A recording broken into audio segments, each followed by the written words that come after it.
What's up, guys? How's it going? It is Thursday, and we're here obviously with a preseason game. Josh Davis with Thomas Mott, and it's great to have you back in studio. By the way, hope the trip at Alaska was fun, but it's only right to see you back in studio.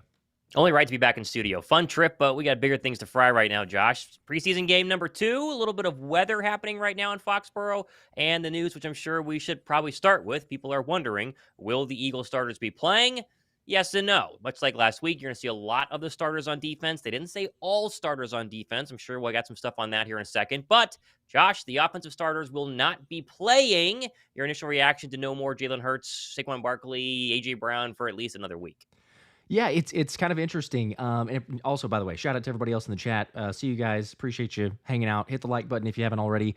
But to your point there, the offensive starters not playing. You see also on your screen that Mekhi Becton is not suited up. So we can talk about the right guard competition and what that means or doesn't mean, or speculation there. But I think that it's a big deal. And you talk about which guys are going to get reps out there, which guys are getting the night off. There's still some positions, granted, that are going to have some competition, but it is a telltale sign when you see Mekhi Becton not suiting up and you're like, all right, well, Tyler Steen's going to go out there for the right guard position. So I'm going to be fascinated to see how well he plays and if that can change anything, or if it's just like, hey, you know what, the mind's made up. I feel like I'm leaning towards it. It doesn't matter too much. Even if Steen plays well, then you're like, cool, great. We have a great backup option.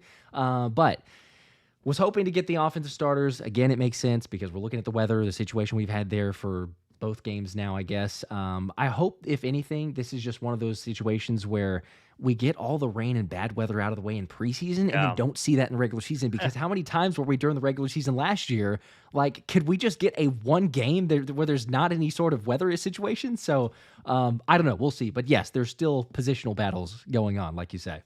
Plenty of positional battles. I will say, Josh, I think the Eagles need to play their starters at some point during the preseason. I guess now the final option is the final preseason game next Saturday at Lincoln Financial Field. You remember going into the week 1 against the Patriots last year, they hadn't played the starters all preseason long, and a rainy game in Foxsborough, and they were a little bit rusty. It took them a little while to kind of get things going, and all of a sudden, there's the rust. Patrick Mahomes this weekend is going to play an entire first half. Caleb Williams is going to do something very similar. Like, they are playing a bunch of starters on other football teams, and the Eagles have chosen not to. And in a brand new offensive system, I would like to see them at some point. Now, again, if it's pouring rain, which at least in the pregame it was in Foxborough, we'll have updates on that here in just a couple of minutes. That's a different story. But right now, it would just nice to see the offensive guys go a little bit. Although, Josh, as you mentioned, plenty of defensive battles. There's the rain. You mentioned it on the screen. It is pouring rain early in pregame in Foxborough.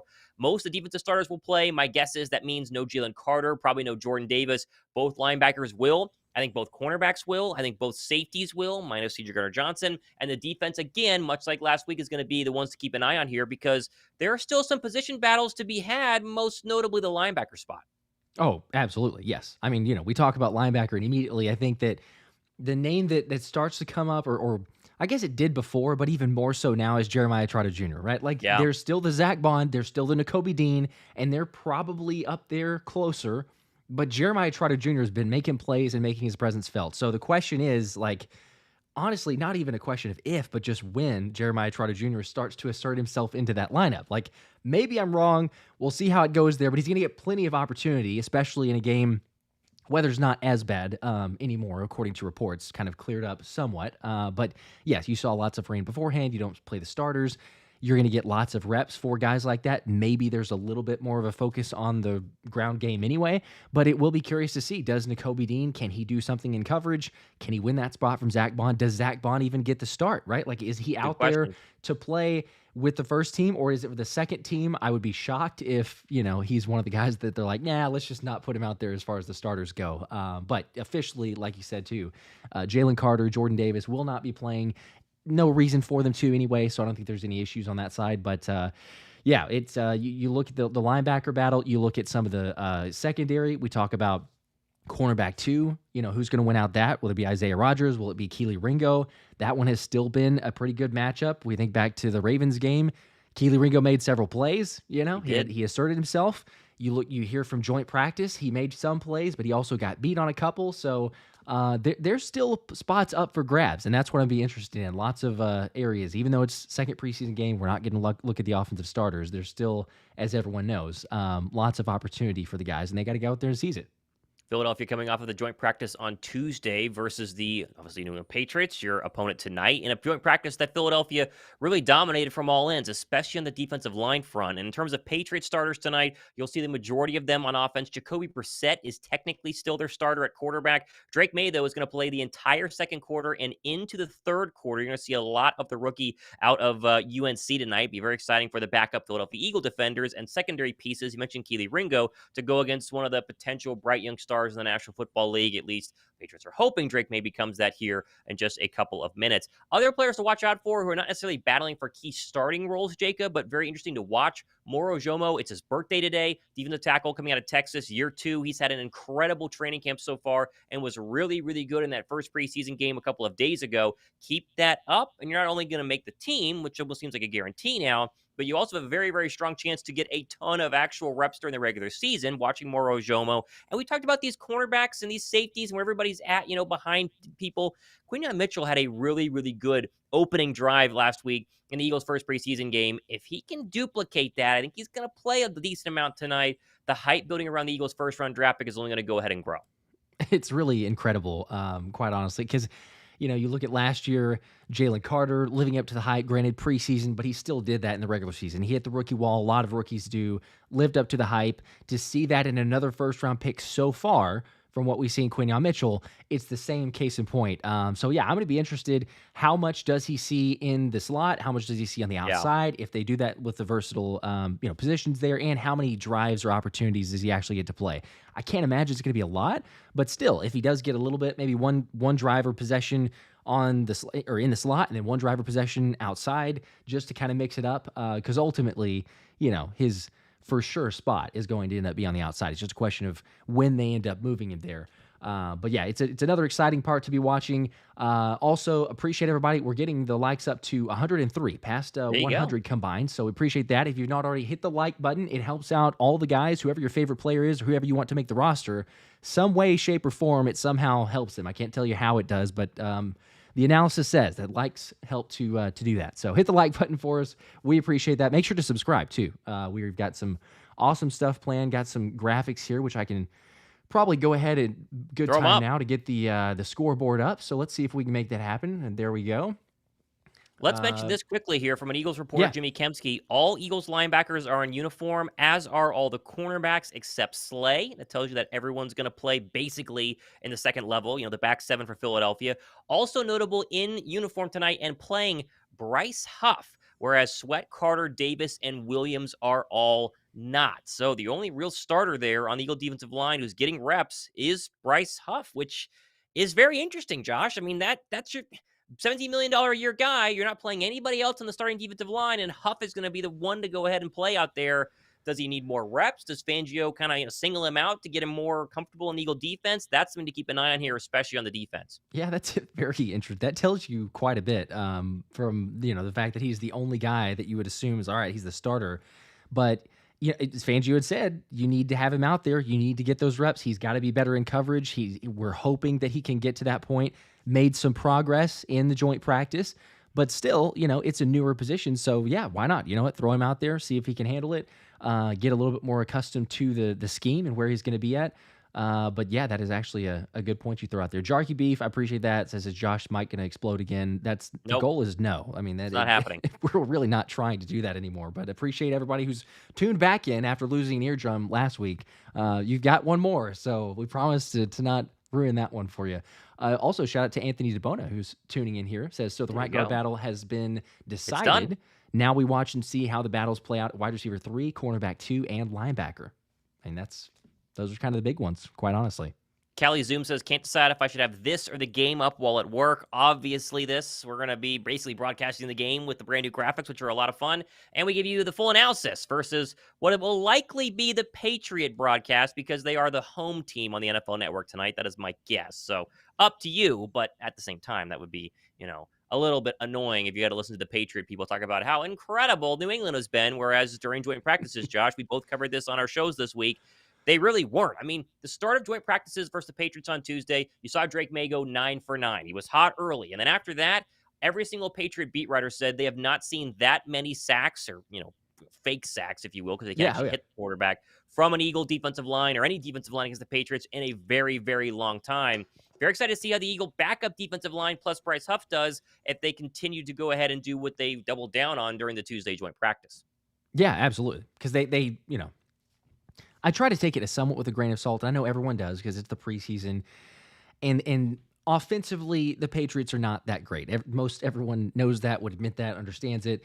Defensively, though, they're solid. And so, I think you could take some from it and go, okay, well, the offense played well in joint practice. They did give up some pressures, but Jalen still did not throw an interception. So there's kind of a back and forth on that side. But yeah, you know what? It still comes down to, we made the same case in point of Nolan Smith whenever he got the sack against Baltimore, of people going like, yeah, but that's against the second string, right? Like, and he did it the same thing against Fred Johnson whenever he beat him in practice. Like, well, that wasn't against Lane Johnson. He's only able to go up against who he's being guarded or who's being blocked by. So it's the same situation there. I understand that, yeah, it's not the upper echelon offensive line in the league, but you know what? You should still do that, right? And how many times did we see last year you're playing against lesser competition and they didn't take advantage or didn't put up those numbers? Now, still, I will say it was practice, but according to most reports, it was anywhere from like 11 to 14 sacks of sorts. It was a lot. Yeah. So that's a win. That's all you can ask for from that, guys. Now, yeah, you want to parlay it now into real live action and see if, you can get after the quarterback there. The Patriots are still trying to figure out who their starters are. That does speak to the lesser of the O-line, but we'll see. I'm interested. We're going to have that taking place here in just a second. Looks like they're getting fairly close to the kickoff. Not quite yet. We will have that along with the graphics. I did see a question earlier asking about if the game will be shown here. Unfortunately, no. We would love to share the game with you guys. If YouTube would let us, one of these days, they'll say, hey, you know what, content creators, just go ahead and stream it. People are going to be watching the product wherever. Probably not. That probably won't happen. But unfortunately, we can't share it with you guys. So it's the next best thing. We got the game tracker, the customize here that we will be following along, providing the play-by-play analysis and some highlights there, but not the game stream, unfortunately. There you go. We got a super chat, which you'll throw up here from Pimp Juice, who says, as soon as I get home, throwing the game on the TV and keeping the stream on with the headphones. There you go. That's the way to do it. That would be the ideal way. If you want to listen to us while still watching the game, or if you're, of course, working like a lot of people do in the evenings, you go ahead and hang out with us throughout the night shift. A lot of people do that as well. Over 600 people watching our stream right now. We'll mention this for 2 seconds. No more Justin Simmons talk, Josh. That's officially over. That's fun. And we have known that for a very long time. But Justin Simmons officially going to Atlanta now, which is very interesting. The week 2 matchup is going to be tough. Right in your backyard. Yeah. It's going to be very, very fun. Talk about a team that's loaded up on defense as we await the kickoff for this preseason matchup. But for Atlanta, like a Justin Simmons, and you've made moves for Matt Judon, obviously too, for those that were not aware. But it's so close to the season, and you make 2 big moves like that. It's one thing to make, for one, just one, but then also just to make any sort of move. But they're like, hey, let's go ahead and just load up this defense with some former All-Pros and some All-Pros on the roster. Heck, you needed it, I guess, for some of that depth. But it's kind of crazy.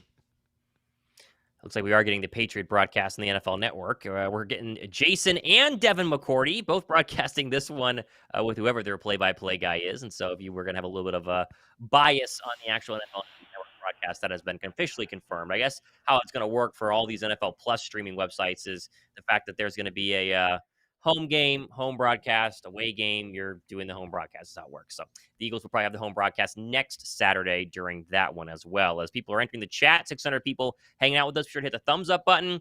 Judon in Atlanta, Eagles matchup just got a lot harder, said Weedus Works Rex. I agree. Very interesting there. Douglas Simon says, did anyone say Justin Simmons? No, we didn't say Justin Simmons. No, we are. We're done. We're done saying that name. We've been done for a while, but one that was not going to be on the thumbnails or speculation or anything, for forever. At least linked to Philly, that is. There you go. There you go. Forever at that point. Shout out to Nate. Nate's with the 2 bomb here. Says, who are you guys looking at tonight? Thoughts on defensive back? Yeah, talking about that briefly. I think we mentioned a lot of the different names. One that we didn't talk about a whole lot, but maybe a little bit more so. Jalyx Hunt, I was also throw out there of keeping an eye on for, how much is he going to play and the reps that he gets.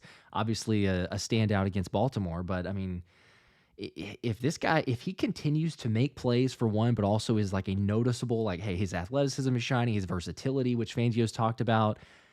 it kind of be crazy beforehand to admit this or to say this, but it's getting less and less of a crazy stance to take that he might get fairly significant snaps as far as the rotation goes. Because he's, I mean, as if you look at those edge rushers and guys who come off the ball and play coverage, so far from what we've seen, he looks the most fluid, which is maybe not surprising from that standpoint. But if he can be assertive in terms of the pass rush, then I don't know, that versatility, it screams as a player that you got to get on the field. So definitely keep an eye on Jalyx Hunt.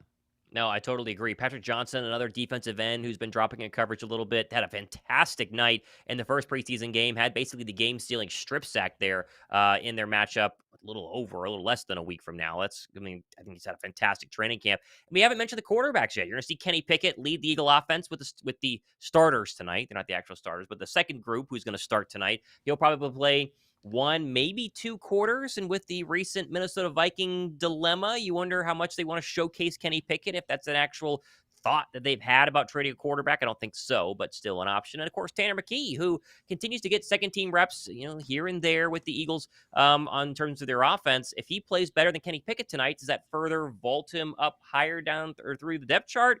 Again, a lot of other guys to keep an eye on here, not just the big names. And I assume Nolan Smith is playing. I don't think he was one of the guys who was not dressed in the Eagle defensive line to go with Sweat and Carter and Davis and Milton Williams. So if he plays tonight, it's going to be very, very interesting to see how he does as well. Slow first quarter last week. Really, really good second half as well. Yes, it was. Absolutely. And there's also, looks like a bit of news as well from Ross Tucker that just got shared. I saw a couple comments in the chat mention this. I was double checking myself. So Johnny Wilson is not going to play. And Brandon Lee Gouton is the one who retweeted, I guess, what Ross was mentioning on the broadcast, but says Johnny Wilson is in concussion protocol following the joint training camp practice against the Patriots. So there you see it on your screen. The screen share is a little bit off there, but yeah, there you go. There's the official tweet. So that's surprising. Interesting. I didn't hear anything, until literally just now, which is, surprising for a lot of people, but of Johnny Wilson getting injured, taking a play off, any concern there. So that's not a great sign. You hopefully he comes back fairly quickly, but that wide receiver 3 spot gets even more. Britton Covey gets some snaps, but Howie's got to be making some calls. I don't know where you go. Hunter Renfrow is a name that's been thrown out there. John Mechie is a little bit more difficult to acquire, but not a lot of free agent targets if Philadelphia wants to fill the wide receiver 3 spot. But yeah, Johnny Wilson, we had no indication that he had a concussion until literally 2 minutes ago. So that is interesting that no one else was able to report that, because joint practices were days ago. It was Tuesday against the Patriots here in Foxborough. So maybe Paris Campbell plays tonight. I don't think he will, but he hasn't really done much so far during training camp due to his groin issue. Will they play him tonight? That remains to be seen. But it looks like they're about to be sending out the kick units right now, and we're going to get to see some Philadelphia Eagle football. Let's do it. Still some interesting battles to be keeping an eye on. I'm seeing Jeremy Springer right now, Josh, on my screen, as we, of course, always got to link up. That is always part of the challenge here. Yep. Let me know. You take it first anyway. It looks like I'm a little bit behind, so I'm refreshing. But you got the first quarter, and as always, Thomas and I will alternate back and forth. I'll try to keep up as best I can with the scoreboard here. But yeah, you got it. You're probably ahead of me. There we go. All right. Looks like we're lining up for the kickoff. Philadelphia will not be returning. They have deferred to the second half, and so it'll be the New England Patriots as they give us the brand new landing zone. As, of course, we had the brand new kickoff rules for every single NFL team this year. And Vontae Maddox, you see Patrick Johnson, Jalyx Hunt, Ben Van Sumeren, a bunch of people out there for kick coverage as Jake Elliott will line things up at his own 35. A very empty Gillette Stadium tonight in Foxborough. Looks like the rain has receded, and so you get a cloudy mid-70s right now. So really a decent night for football, depending on how wet the actual field is going to be. And we are moments away from sending the second preseason game underway as Jake Elliott runs up, kicks it. Everybody stands still, waits patiently, and that one is going to be returnable. Oh, nope, out the back of the end zone. And so Philadelphia will be on defense at the Patriot 35-yard line. And out will trot Jacoby Brissett and the number 1 offense. I think most everyone's going to play tonight for the New England Patriots.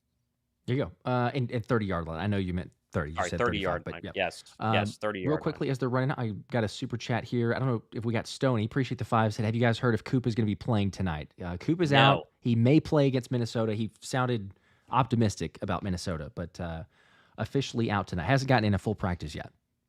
Yeah, he was only it's kind of a limited participant in their joint practice. So here we go. Quinyon Mitchell trots off the field. He will not be on this first snap. It's Ringo and Isaiah Rodgers from the Patriot 30. Brissett under center. Here we go. First snap of the second preseason game. Brissett takes a snap, turn, give, run to the left side. That's Ramondre Stevenson, hit and tackled for a gain of about 3.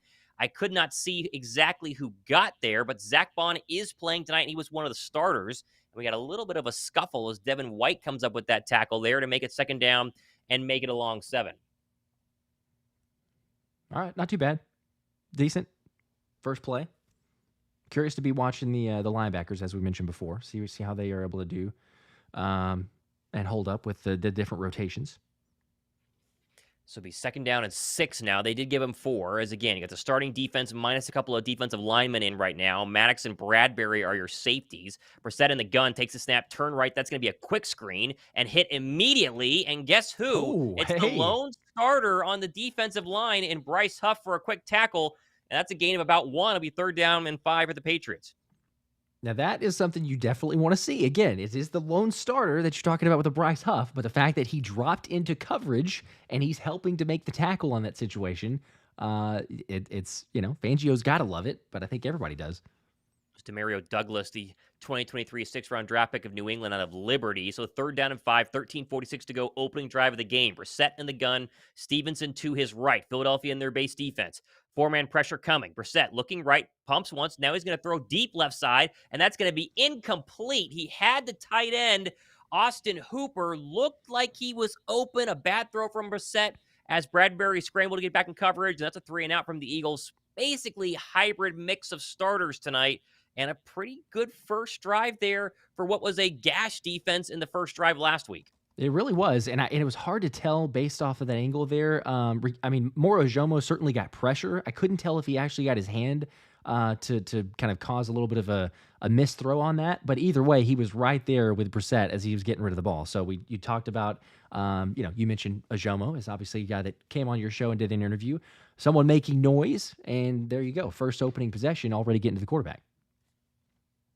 There's a punt, and John Ross chose not to field it, and it goes out of bounds at the 1-yard line. So for someone who's battling for a wide receiver spot and probably a punt return spot, that is not exactly what you would want there. And so out will trot the Eagle offense, which will have no starters tonight. It will be all second-team players from their 1-yard line. You're going to get a good look at Kenny Pickett, who Josh last week had sort of an up-and-down game. He wasn't fantastic. Did lead them on their first touchdown drive, and that pass to Will Shipley. I'm looking for him to do just a little bit more in this preseason game. Go through his reads. Don't look so, would you say fish out of water there on offense last week? Let's see what he does here as Philadelphia gets ready for their first snap on offense. Yeah, hopefully he's got to make a few more Kenny plays. Gainwell, you're starting running back tonight. I agree. First and 10 from the 1. Second drive for Philadelphia. E.J. Jenkins in motion. Now comes back across the formation. Pickett in the gun. Takes a snap. Turn give Gainwell. Running behind the left side of that offensive line. Behind Trevor Keegan, who many people are saying is one of the futures at the guard spot for Philadelphia. The 6th-round draft pick out of Michigan. He gets the start tonight at left guard. Steen will be at right guard. Fred Johnson, of course, is one of the tackles as Philadelphia has a bunch of their backup players in. You see Harris. You see Gainwell. I do see John Ross and Britton Covey are your 2 receivers out there right now, as this is the starting defense for the New England Patriots as well, so we definitely keep an eye on. Pickett in the gun, takes a snap, 4-man pressure, stands in his own end zone, loads up, throws left side, and that's incomplete. John Ross had a step over Christian Gonzalez, their first-round pick out of Oregon. That one wasn't necessarily as close as you would have liked it to have been, and it'll be incomplete in third down. It kind of looked like he had a chance there. He got turned around, not the best opportunity, but it still looked like he had a chance. Obviously, like you say, brings up third down with the incompletion. That's early on, backed up against your own end zone, so a little bit more difficult, but maybe to get something here. Third down and 5. Pickett in the gun. Covey motions across the formation. Now he goes back to a trip set to the left. Pickett takes a snap. Pressure coming. Rolls to his left. Throws it into the dirt. That's caught by Kenny Pickett. He might have lost 2 yards. And Philadelphia, quick 3-and-out. Yes. Caught by Gainwell, but I know both Kennys. So. Excuse me. Kenny Gainwell, Pickett to Kenny Gainwell. He kind of got leveled. So some good pressure there by Uche. The pass rusher is going to have to fill in a lot with Matthew Judon officially gone from New England as of about 24 hours ago. And so Braden Mann getting ready to punt this one away, standing basically in the back of his own end zone. 12:05 to go here. Both teams have had a possession. Both teams go 3 and out. Now Mann gets this one. It's high and short, fielded at the 50-yard line with plenty of room to return. Is the Patriot returning, running to his right across the Eagle 45 and out of bounds at the Eagle 38. And great starting field position for the second possession for Jacoby Brissett and this New England offense. All right, well, make it a little bit difficult on the defense here. Not very long to go after that punt return. You may want to try refreshing. It looks like mine jumped ahead now. I think I'm about a play or play and a half. All right. They just ran their first play. Yep, I'm back. I got Ramondre Stevenson, so it'll be 2nd down and 10. That was Jalen Reagor, actually. We got to remember he's playing tonight on the punt return there.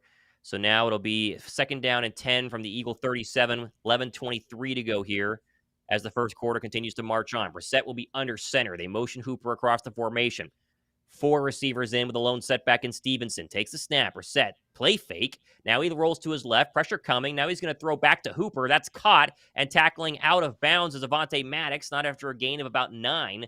Zach Bond a little late there to go ahead and help out as Brissett spun away from a play action. Had a bunch of Eagles coming at him, including Nolan Smith and Devin White. Settled his feet and got the throw off across his body to the left side and completion to Hooper. I don't think he got enough for the first down, and it should be 3rd down and 1. Yeah, it's going to be really close. He reached for it, but I think you're right. I think he's 1 yard short. It is officially 3rd down and 1. Brissett will be in the gun. Stevenson to his left. They're going to take the snap, turn, give Stevenson up the middle. He's hitting the backfield, and he got it with the last effort there. Wow. Moro Ojomo was the first defensive lineman there, continuing his absolutely incredible camp, and he got the hit. Looked like James Bradbury came in to help out and maybe fill there, and they could not stop Stevenson's legs from churning. That's a 1st down for the New England Patriots. Yeah, like you say, Jomo, blowing things up. Get right into the backfield. Basically had him there. James Bradbury, and I couldn't tell who the other individual was trying to make the tackle, but able to push through and get the first. Quick snap, another run by Stevenson off the right side. And again, Ojomo, the first defensive line, although poor tackling as Stevenson churns his legs for a gain of 6. That should have been a gain of about 2. And instead, another good run there by the Patriots starting running back. But yet again, Josh, they show us this highlight, and you're looking at Moro Ojomo shedding his blockers, getting in there, and doing a pretty good job. The linebackers got to clean that one up. Yeah, they do. That one right there, too, was a Bryce Huff opportunity who just missed the tackle. So we were going to watch that really closely.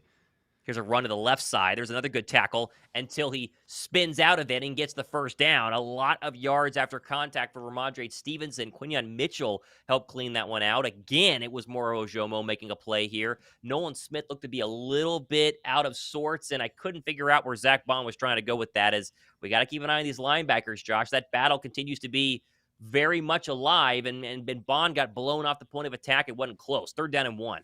Yeah, just instantly washed out of the play right there. 3rd and 1 from the Eagles 17.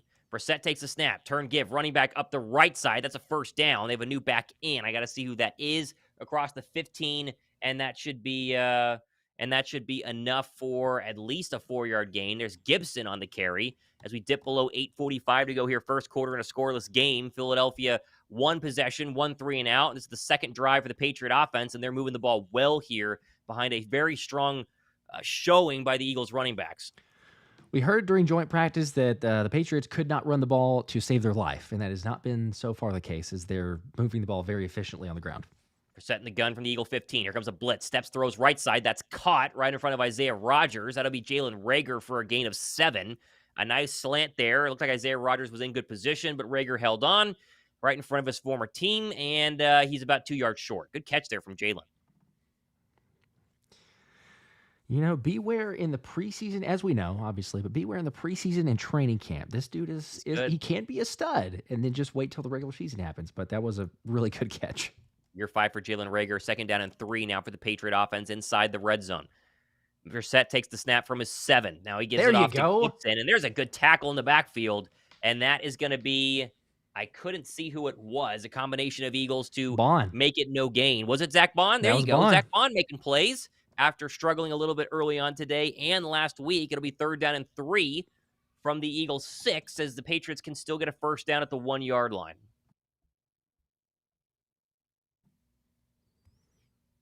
Here we go. 3rd and 3. Quinyon Mitchell in the slot. Rodgers and Ringo, the other 2 cornerbacks on the outside. See the Eagle defense get off the football field. Brissett in the gun. Takes a snap. 4-man pressure. Looking right. Now looking left. Now steps up, fires. End zone. Intercepted. Yes! Oh, it's DeVonta Maddox in the end zone running with the people in front of him. Baby. Maddox to the 30. He's got people and blockers in front of him, and he runs out of bounds at the 50-yard line. And there is DeVonta Maddox making a big play starting at safety tonight for the injured C.J. Gardner-Johnson. Heck yeah. You want to see the turnovers there, right? I mean, that's what we talk about. You want to have the interceptions, the turnovers. Jacoby Brissett threw 2 of those in joint practice. But yes, it was DeVonta Maddox stepping in, making the play. Fantastic, because how many times did we not see that in the red zone last year? I know it's preseason. I know it is preseason, but you love to see the turnovers created there. That was fantastic. Drop a like down below for the Eagles' first turnover of the NFL preseason. How about DeVonta Maddox learning a new position? We thought maybe he would battle for the nickel spot going into training camp. He obviously is not going to. It's been all Quinyon Mitchell, so he's a backup safety. He did a little bit of that last year whenever he was healthy. And guarding a tight end, a much larger Austin Hooper. Brissett going through his reads, tries to come back to find number 81, and instead it's DeVonta Maddox with the interception, and he ran it back about 50 yards and gets the Eagle offense into some pretty good territory right now. Very nice job by the Eagle defense on that drive. Bend but don't break. They had their backs against the wall with some poor field position following the punt. Again, backups all around, at least on the defensive line. Kind of backups at second in the safety spot. Overall, very nice play by DeVonta Maddox. Liking what I'm seeing. I'm just, it's these little glimpses, because I understand and everybody realizes it's the vanilla offenses. We're not going to see too many crazy things going, but it's still. If you go back and watch that play, or you notice Jacoby Brissett drops back to pass, he's looking over the middle, and in years past, or just even really last year, you would have probably seen Ramondre Stevenson as he's cutting across the middle that a linebacker does not pick him up. But Devin White noticed, and then he passed him off to Bond, who made it be a second read for Brissett, and he throws an interception to DeVonta Maddox. So very, limited sample size, one play there, but the middle of the field was guarded well enough to end up creating interception. And you got to love to see that. By the way, got to give you a quick David Turn. Appreciate the 2. Did not get to it because we were in the middle of a hurry-up offense, but said, sorry, just joined. This was a long time ago, I know, so maybe you got the answer. But who is suiting up at linebacker and safety?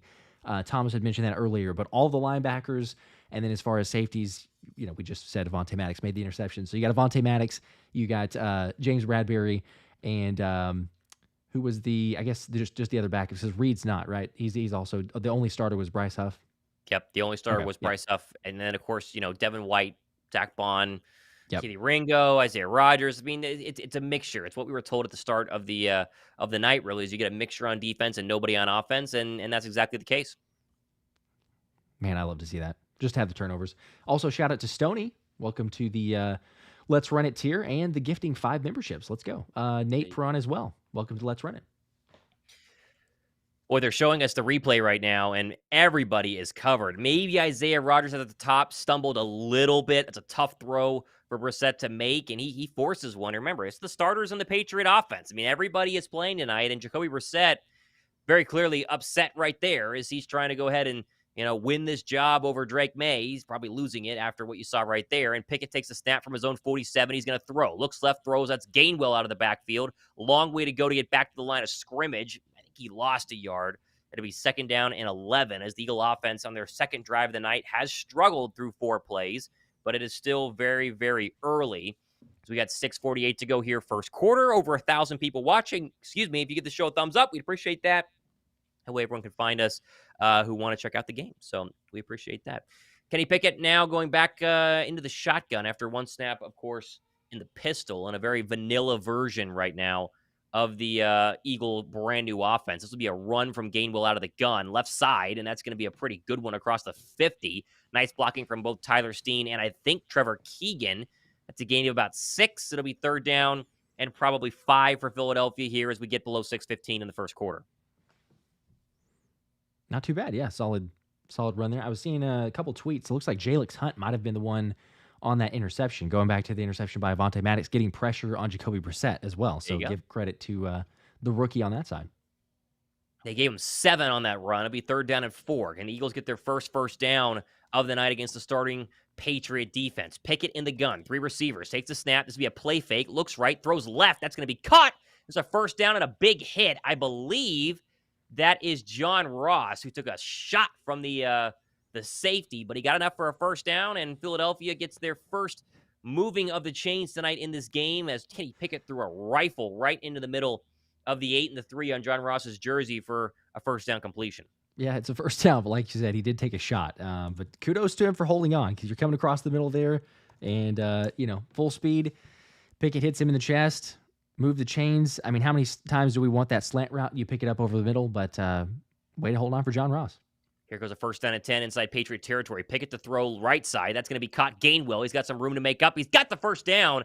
A nice play there by the Eagles' backup running back. And now we got the first back-to-back offensive drive, or I should say first back-to-back drive where Philadelphia has 1st downs. They're moving the ball well here into Patriot territory.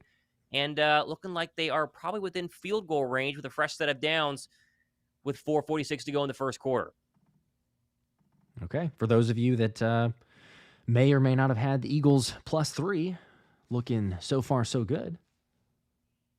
May or may not. You never know. You never know. We wouldn't encourage it, but, Here's a pistol run from Kenny Gainwell. Goes absolutely nowhere from his own 31. That'll be a loss of 2, maybe 3. So we 2nd down and long as they keep showing us Christian Gonzalez, the Oregon cornerback that they, of course, took last year in the 1st round. As they are really trying to remake this entire Patriot roster. I mean, up and down, a lot of duds from Bill Belichick the past couple of years. They're very happy with the past 2 drafts, including the Gerard Mayo draft this year. And they got worked a little bit in the joint practices by the Eagle receivers. We'll see how they do tonight. 2nd down and 11 now. 4-man pressure from Pickett. He gets it out hot. It's a high catch there from E.J. Jenkins, who will get down with a gain of about 6 to be 3rd down and a long 4.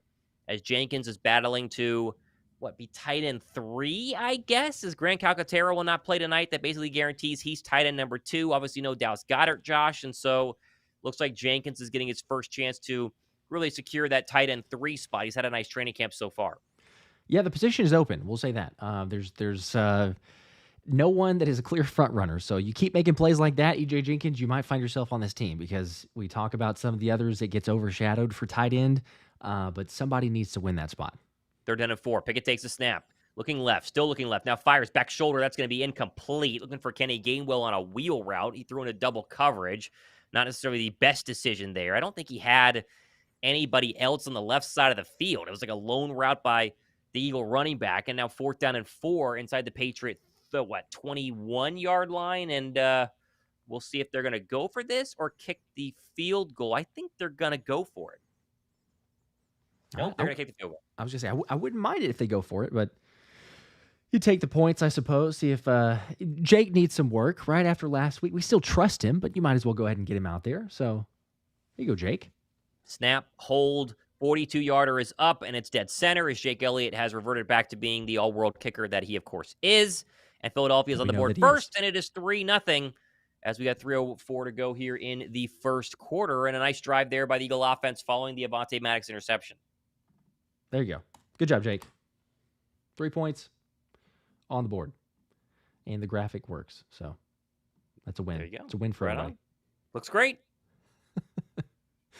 By the way, going back to the Kenny Pickett throw, Kenny Gainwell double coverage, it's easy to play armchair quarterback. I realize that. But it didn't seem like he had as much pressure and needed to get rid of the ball. If he had held on to it a split second longer, he actually had Britton Covey coming across the middle wide open. So, we're picking apart Kenny Pickett to death. But nonetheless, you might could have had that. Someone else asked a question earlier, too. I wanted to make sure. I can't remember who that was, but I did see it. The first-team offense did not play a series. I know that They said they were just joining, but no first-team offense. They're out. Nope, 0 starters from the Eagles' first-team offense. Your closest starter is Kenny Gainwell, though he, of course, is the backup behind Saquon Barkley. He's out there. Britton Covey getting a run as well, so will he play in a starting role at some point this season? Sure, but, the true starters are up and out there. Defense, no Jordan Davis, no Josh Sweat, no Milton Williams, and no Jalen Carter. Everybody else is at least so far, playing, and obviously no C.J. Gardner-Johnson or Reed Blankenship, but basically everybody else who potentially can be a starter went ahead and started. And my assumption is they're going to probably have one more series. Will they give us 3? That's going to be the question. I would love. I mean, I would love to see it personally.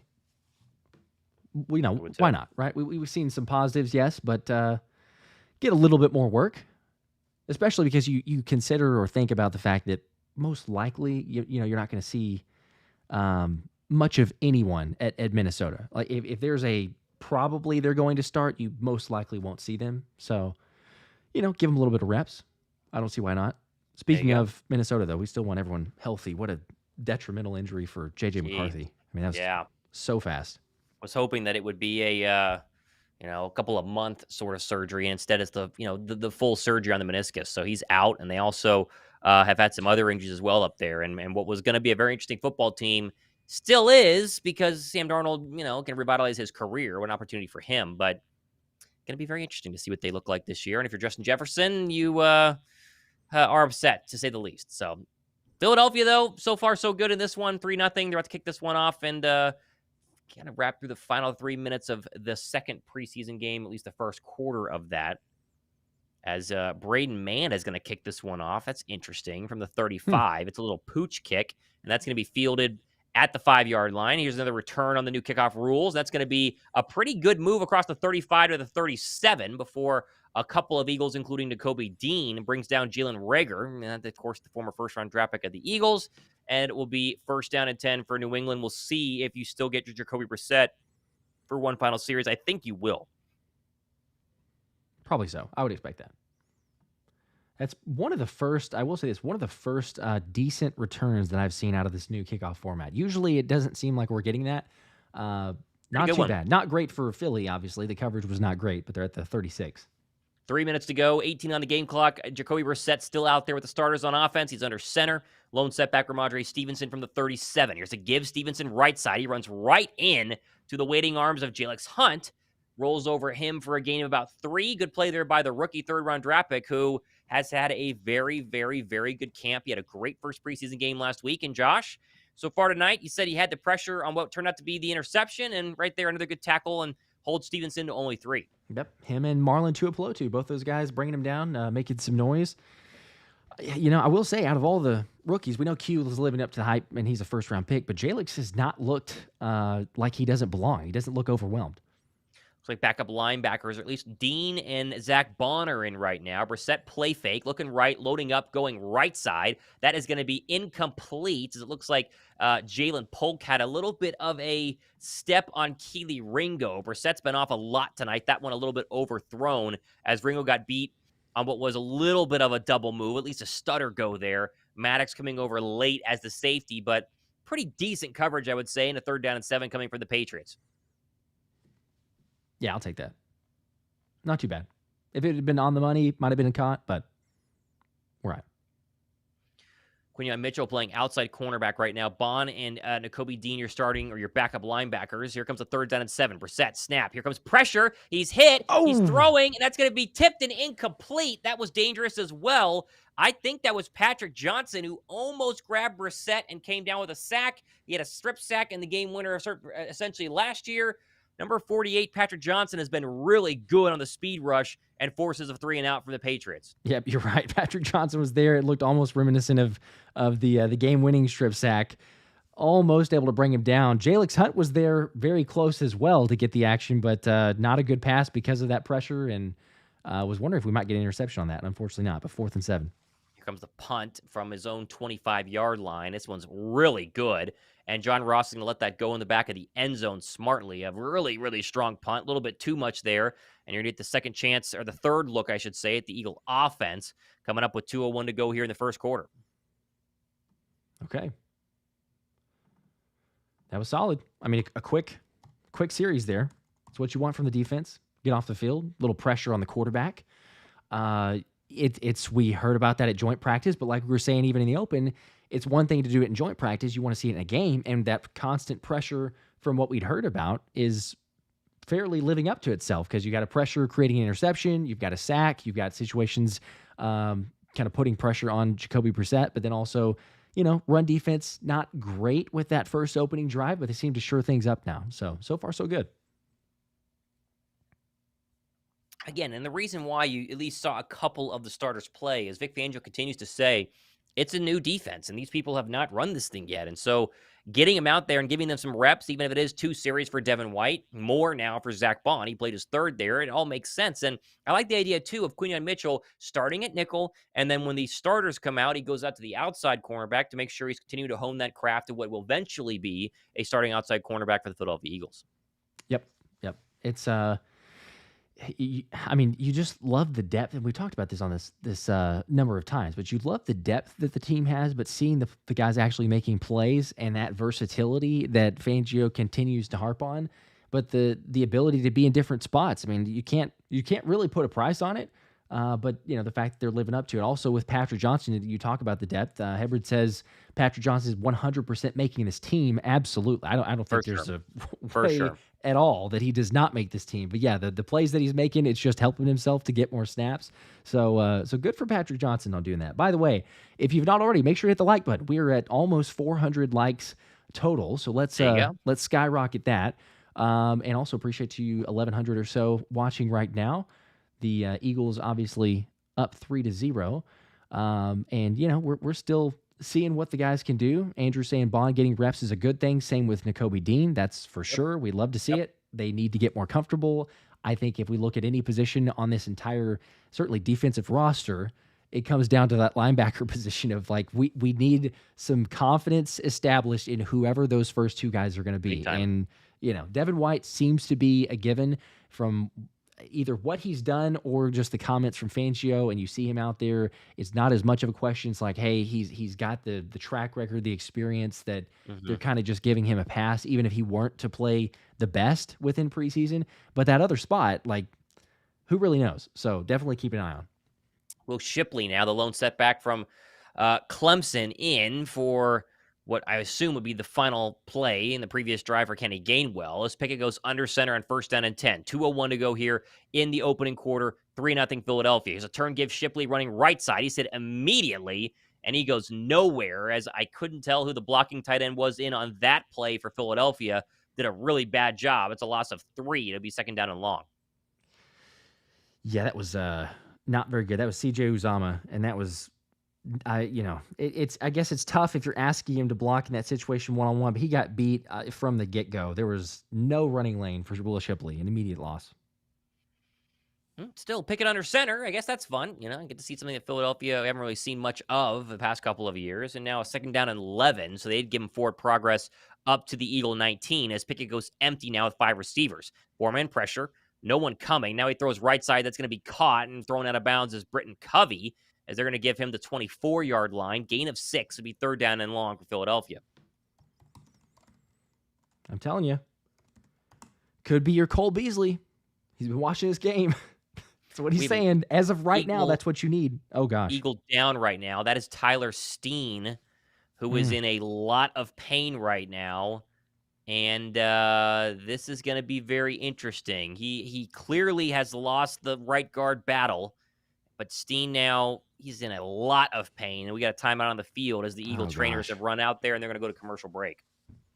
Man, hopefully nothing too serious. You always see that, and hope for the best, but staying on the ground like that, writhing in pain, that did not look good. Let's see if we have any sort of updates here from the Twitter world. He is up and slowly walking off, according to John Clark. Let's see. That seems to be the case. So he is up right now.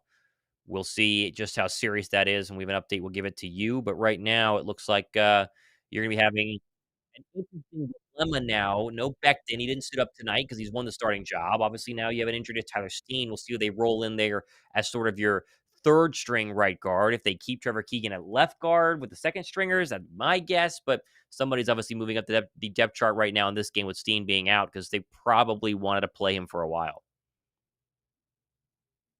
Yeah, you'd have to imagine that was the case. Obviously, with, like you say, not having Becton. Andrew saying want more Keegan reps. Definitely could imagine that. Shout out to Nate. Appreciate the 5-man. Said, been Eagles fan from Maine since I was 12. Love you guys. Appreciate all your hard work to give the Eagles Nation info. Also, I want that helmet. Haha. Well, I appreciate that, Nate. Yeah, you'll be one of 75,000 subscribers once we get there. You barely see it, but it's right back there. Isaiah Saying Rodgers there's a chance. signed helmet. There is a chance. Maybe not a great one, but there is a chance. But I appreciate that, bro. Also, there was a comment from Harry.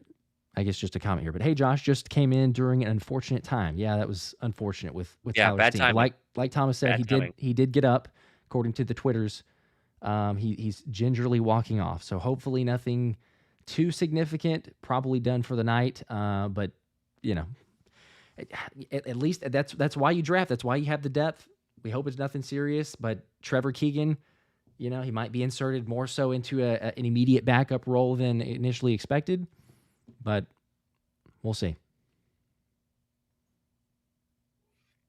1:07 to go here in the first quarter, as we're going to get to see another play from the Eagle offense. A third down play is upcoming right now, as Jason and Devin McCourty are calling this one on the Patriot Broadcast Network on NFL Network. And so you're getting a lot of shots of the twin brother DBs in their suits in the broadcast booth. But right now, more importantly, 3rd down and 6. No Tyler Steen now. We'll get an update on him in a second, but Pickett will start in the gun with Shipley to his right. Motion Covey across the formation. Now he goes back to the bunch to the left. Now takes the snap. Here comes a blitz, and Pickett's going to step up. He's going to try and run. He's going to be sacked. There's a little delayed blitz from the New England Patriots, and that's going to be a loss of 3, and the Eagles are going to have to punt on offense, and what has continued to be a lackluster preseason performance from the Eagles' backup quarterback, Kenny Pickett, Josh. Yeah, that one wasn't great, but I can't fully put that one on Pickett. He was pressured from almost the get-go there. That was not great protection. I believe, I could be wrong. Was that Gates at the right guard? Is that who we saw? I think it is. He did not do great, but there were a couple guys letting the blitz through. So I don't know. Yes, you knock Pickett for not being the most phenomenal, but that was kind of not a great opportunity. Braden Mann gets the punt off. It'll probably be the last play of the first quarter. Nelson goes all the way to his 21-yard line. A little bit of room to run here. Runs right into the waiting arms of Ben Van Sumeren and makes a nice tackle at the Patriot 26-yard line. And that is a very good special teams coverage from one of the Eagles' further down the depth chart linebackers. And that will end the first quarter. Philadelphia 3-0. And still, though, Josh, your backups are beating the starters for the Patriots. That's kind of what we expected. It's so far so good. Yep. Nothing earth-shattering, but like you say, that's what it's really just living up to the expectations, because last year it was like, okay, you're seeing some things, but then, you're 10-1, but you don't play like you're 10-1, and then the wheels completely fell off. But like, how many times was it, okay, against competition that you should be better than? And I realize it's preseason, but even in preseason, I think that it's just nice to somewhat set the tone to where we can get in there and be like, all right, hey, you know what? Against this type of team, you should be getting pressured. You should be getting sacks. You should be able to, do something, especially on the defensive side. Because offensively, we can say what we want to. It's Kenny Pickett. It's not your offensive weapons. But so far, so good. First quarter, 0 points allowed. You had a little bit of a shakiness start from the run defense. Secondary covered well. It was just the run defense giving up a lot, but they got things figured out so far. Shout out to Andrew. Appreciate the 5. Said, is there any QB2 you could see the Eagles going after? Because Pickett is just awful, and Tanner is no prize. I'd like Tannehill over either. Does Tannehill have a job? Where is Ryan Tannehill right now? I don't even know. I don't think that he does, actually. I think the last time that I saw somebody had posted, he was doing some deep sea diving or something. He had some random photo that somebody was saying he's enjoying the offseason or enjoying time away. I could be wrong, but I'm pretty sure he's just out there. He is still a free agent. How about that? Really? Nobody wants Ryan Tannehill. That's interesting. Oh, no. Oh, wait, yes. I thought he was a Dolphin, but he is not a Dolphin yet. Nope, he is unsigned. Wow, I forgot about Ryan Tannehill. How about that? It is kind of surprising. I mean, someone saying Foles. Yeah. That would put a little bit of a wrench in things in terms of hey, here's the Nick Foles retirement game. Right. Monday night opener. It wouldn't be the worst. Who wouldn't love seeing Nick Foles come back? But I think that they've put their cards on the table. So mask on or off. I don't know if this is legit or not, but it says Tannehill bagged my groceries yesterday. I feel like he doesn't have to get a grocery bagging job, but I Probably guess you not. never know. I mean, Probably not. it's kind of cool if he did. Looks like you're going to get Drake Maye, huh, Josh? Here you go. Start your second quarter of play-by-play, little Drake Maye. Let's do it. Yes, little, not necessarily too little, but at the 29-yard line, Drake Maye takes the handoff under center, and it is immediately met. Looks like Jalyx Hunt, but the running back there, was that Gibson? I believe Gibson took him for a ride for about 3 or 4 yards, eventually brought down, brings up a 2nd and 6. It's kind of the theme tonight for the Eagle front four. They're getting contact on these Patriot running backs, but the Patriot running backs are falling through the contact and getting 3 or 4 yards. So, 2nd down and 6 should have been 2nd down and 9, but what are you going to do? All right, Drake Maye getting some more action. Let's see. The ball at the 33-yard line looks like takes a snap. There was some movement early. I believe that was the left tackle with the false start there. I think it's Okafor. Yeah, it was. Jacoby Dean was coming on a delayed blitz, and I think the Patriot right tackle got a little bit excited there and jumped way, way early. And so 2nd down and 6 becomes 2nd down and very, very long. It's understandable, when you're going up against a squad like this, some pass rush, seeing a blitz potential and everything, but you'd love to see that. 14-14 to go right now in this game. Those of you guys want to sync up with us. 2nd 11. Maye takes the snap, moving right, has time now, trying to buy time and beat Jacoby in space before brought down at the 34-yard line. Good tackle from Dean, brings up a 3rd and 5. That's a good open field tackle right there. Jacoby Dean is really fighting to try and steal this starting linebacker job. He's alongside Jeremiah Trotter Jr. right now, and this is just Drake Maye, 3rd overall draft pick in April's draft, one-on-one, and he makes a solid tackle and avoids what probably would have been a 1st down from number 10. And now you get a 3rd down and long for Maye and the Patriot offense. Good play there by Dean. Yep, you called it. Very solid. We'd seen, you could very easily see Maye, slipping him and getting the 1st down. But 3rd and 5, takes the snap, looking left side, now back over the middle, has the man complete, 1st down up to the 45. And that was Kelee Ringo in coverage on Baker. Javon Baker. Ringo's given up a couple receptions tonight. It's not been, terrible. Last week he was fantastic. This is a great job by Drake Maye staying in the pocket. Nolan Smith gets a little bit close, but nothing crazy. And just a pretty good dig route there, 10 yards and in. And Maye rips it right in to the waiting arms of, I believe that's Nelson. No, I don't think it's Nelson. I can't tell who it was, but a 1st down for the Patriots. Now snap for Maye. Nolan right in his face, but gets it away to Wilcox and able to pick up about 2 or 3 yards before Tyler Hall pushes him out of bounds, but Nolan was almost there. He might have gotten a little extracurricular as Drake Maye was thrown to the ground there by Nolan Smith, and they threw a penalty flag. I think you're getting roughly the passer right here, Josh. Yep, that's what it is. Roughing the passer. Okay, well, Nolan almost made a play, and instead now we've got to tack on an extra 15 to that one. Yeah, you get in their face. Let's see the replay here. He's running. He gets his arms up and leaps forward. Oh, yeah, he led with the helmet there. Yeah, that was a very easy call and a kind of a dumb play by Nolan Smith. That did make a lot of sense as Maye got a little pop in the face mask and fresh set of downs. Well, the ball is all the way at the Philly 35-yard line now. After the penalty, brings up 1st and 10. Maye is in the gun. Jeremiah Trotter Jr. is the linebacker on the field here. Takes the snap, empty set, looking left side, quick throw, a little high. It's brought in, but right at this 2-yard gain before he's pushed out by Avonte Maddox. And that is, who was that? Number 80? Kayshon Boutte? Is that who it is? He made a great catch. They're not showing us his back right now. That's yes. Okay. I thought it was Kayshon Boutte. It is. Yep. Well done. Well done. Yeah, that ball was grossly overthrown, and Kayshon made a fantastic, jump and then extension of his right arm to pull it down. Only a gain of 2, but a nice play there by the 2nd-year Patriot receiver. Now 2nd and 8. It'll be a handoff up the middle, and immediately met is Booker and Dean and Ringo. Lots of Eagles there. Run for no gain. Okwara in there as well. That was a very nice job by the Eagle pass rush, just to stay home and stop the run and making it 3rd down and 7. And again, so far the Eagle defense has been pretty darn good tonight.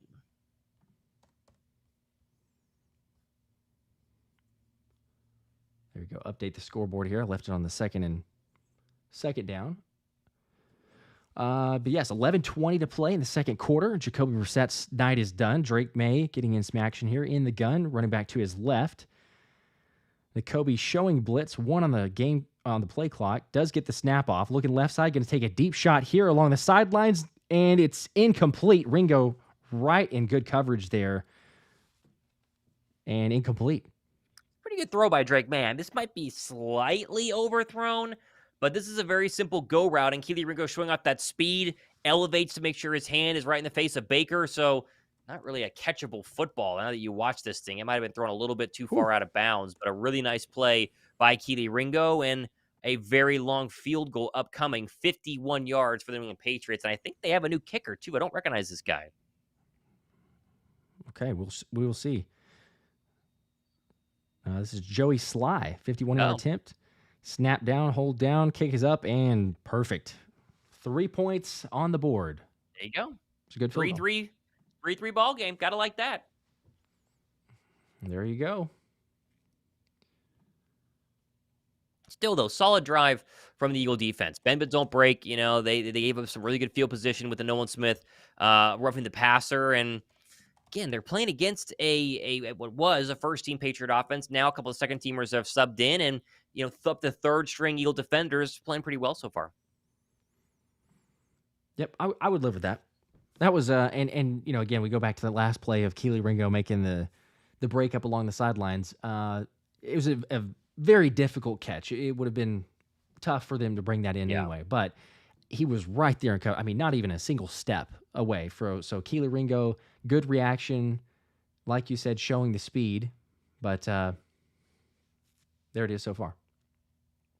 It's like Tyler Steen was carted into the locker room, and he's officially out now with an ankle injury. So that's not good, as that's kind of been his problem the entire training camp. Missed time with an ankle injury. We don't know if it's the same one. My guess would be that it is, but sounds like Steen has suffered something unknown, but pretty serious, at least could do with the fact it's an ankle, and we'll see if we get an update on tonight or maybe tomorrow morning. Yeah, it's never good. I mean, whenever you start seeing those consistent injuries, you don't know, if it's the re-injury. I'm sure that, lots of people that have played sports have dealt with that. You have one injury, you do it again, especially with the ankles. It just seems like it's one of those things that's lingering, especially with like a bigger type, offensive lineman. Those are things that could be terrible because it just takes away a whole, just a lingering issue throughout an entire season. Hopefully it's nothing near as bad, but the fact that he was on the ground for so long kind of speaks to, being somewhat significant. And again, we don't wish injuries, obviously, on anybody. I know that some people were taking sides of Mekhi Becton, some people sides of Tyler Steen for starting. Never for sake of injury, but I think even before the injury, like we talked about in the open, it's pretty much decided because Mekhi Becton didn't even suit up. The Eagles had made their determination like, hey, Mekhi Becton will be our starter. This just further solidifies that, but you're going to and you want to have Steen. I mean, Steen is a solid backup option. I think even in limited size, you look at the team and say, yes, if he's there, he can play right guard, he can play right tackle, you can be able to kind of swing him different positions. So, yes, hopefully not too significant, and he'll be back fairly soon. All right, got almost 500 likes, by the way. If you're not hit the like button, do us a favor, hit the like button real quick. It's painless, but it helps out the channel, so we appreciate that. A 3-3 ball game as we're back from commercial break. 11:01 to go in the second quarter. A barn burner here between the Patriots and the Eagles. Joey Sly gets the kick away, and it is going to be in just barely out of the landing zone into the end zone, but it's going to be fielded and returned and hit at the 31-yard line. That was I couldn't tell who that hit was by, but that was a violent hit on John Ross. That is 2 times in this game. He's taken a big shot. So it'll be ball at the 31-yard line. Yeah, that's just really good kick coverage. You mentioned it at the top of the broadcast that it not seen a lot of very good returns, and that was another one of the not very good returns by the Eagles special team players, and bringing up a first down and 10 at about the 33-yard line. We got to see where it is. 31. Okay, here you go. That's all right. 31. You could have just taken a knee, I guess, in the end zone, but nonetheless, 31-yard line. Pickett takes the snap, going to look left side, has Shipley. It's complete and has some space up to the 35 before pushed out of bounds at the 37-yard line. And there you go. You got the Rook showing his versatility. We talk about the run game, but he's definitely an able and willing pass catcher. Maybe Danny Woodhead-esque. Pickett hangs in there. It's a delayed blitz coming from the slot as he took a shot at the end of that play. Looked legal, though, as it was Jeremiah Farms who went ahead and knocked Pickett onto his back, but he got the completion off and a good gain there from Will Shipley to bring up second down and short. Here we go. Second down and 2 or 3 now. Pickett in the gun. Shipley to his right. He's going to get the handoff up the middle. Has a hole. Pushes forward. First down and brought down a 2 yards pass by former Eagle Christian Ellis. First down. Oh, wow. Look at that. I did not notice that. Yep. There's former Eagle until he was cut about 3/4 of the way through the season last year because he was really, really bad. I mean, you put on the tape from the 49er game, and it's like, not good. It's very much not good. But you got to at least mention Will Shipley looks so comfortable, man. He just looks like he's been NFL running back for a very long time, and it's been like 3 weeks. So credit to 39. He's going to play probably the entire second quarter, and he looks really good doing it. He really does. As Dylan McMahon is your center now, takes the snap to Pickett. 1st and 10. Pressure, and Pickett goes down. That's a sack. And that was, looks like White there with the sack.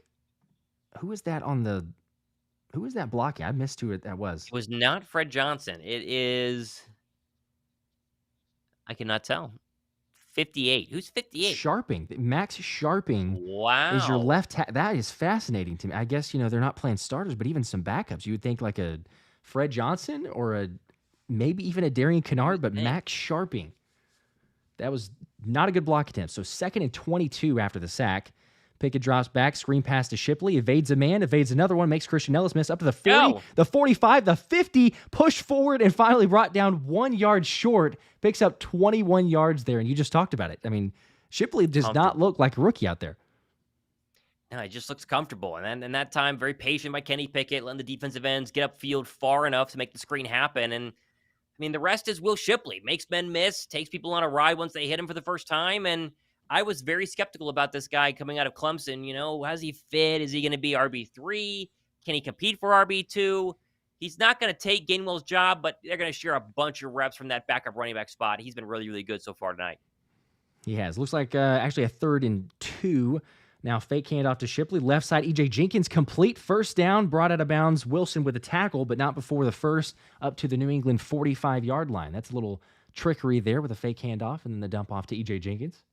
Basically a triple option. I mean, he has the opportunity to give the ball off on a read option. He can keep it himself, or E.J. Jenkins runs essentially, I think they're called an inside-out route. That's probably not what it is, but it's a zag route, I believe, where he goes in one way and then cuts out to the flat, wide open for a first down across the 50, across the 45 into Patriot territory. Now here's Pickett, handoff to, I believe, Lou Nichols for the first time in the game. He's going to run forward for a gain of about 3 or 4. It's hard to tell who that was officially. I think it was. 7:30 to go here in the second quarter. 3-3 game, and not a lot of offense so far in this game, Josh, but the Eagle offense drove down, got in the field goal range last time. They are starting to do the same right now. Pushing it forward. This is what everyone expected, the barn burner 3-3 game. It's preseason football, but we're getting a look at some of the guys. So Pickett now.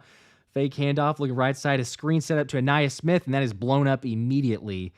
Could not see the Patriot in the Austin with the tackle. John Ross, not a great block attempt, so you can't totally put that on Ainias Smith, but that was reminiscent of last year's production for the screen passes. We'll just say that. Yeah. I'm trying to get Ainias Smith the football, trying to see if they can maybe start to unlock his playmaking, his speed, his run after the catch abilities they saw on his draft film to make him a draft pick of Philadelphia a couple of months ago. It's not been the case so far during camp. And again, you mentioned bad blocking, but nowhere to run for Ainias Smith. 3rd down and 6 upcoming.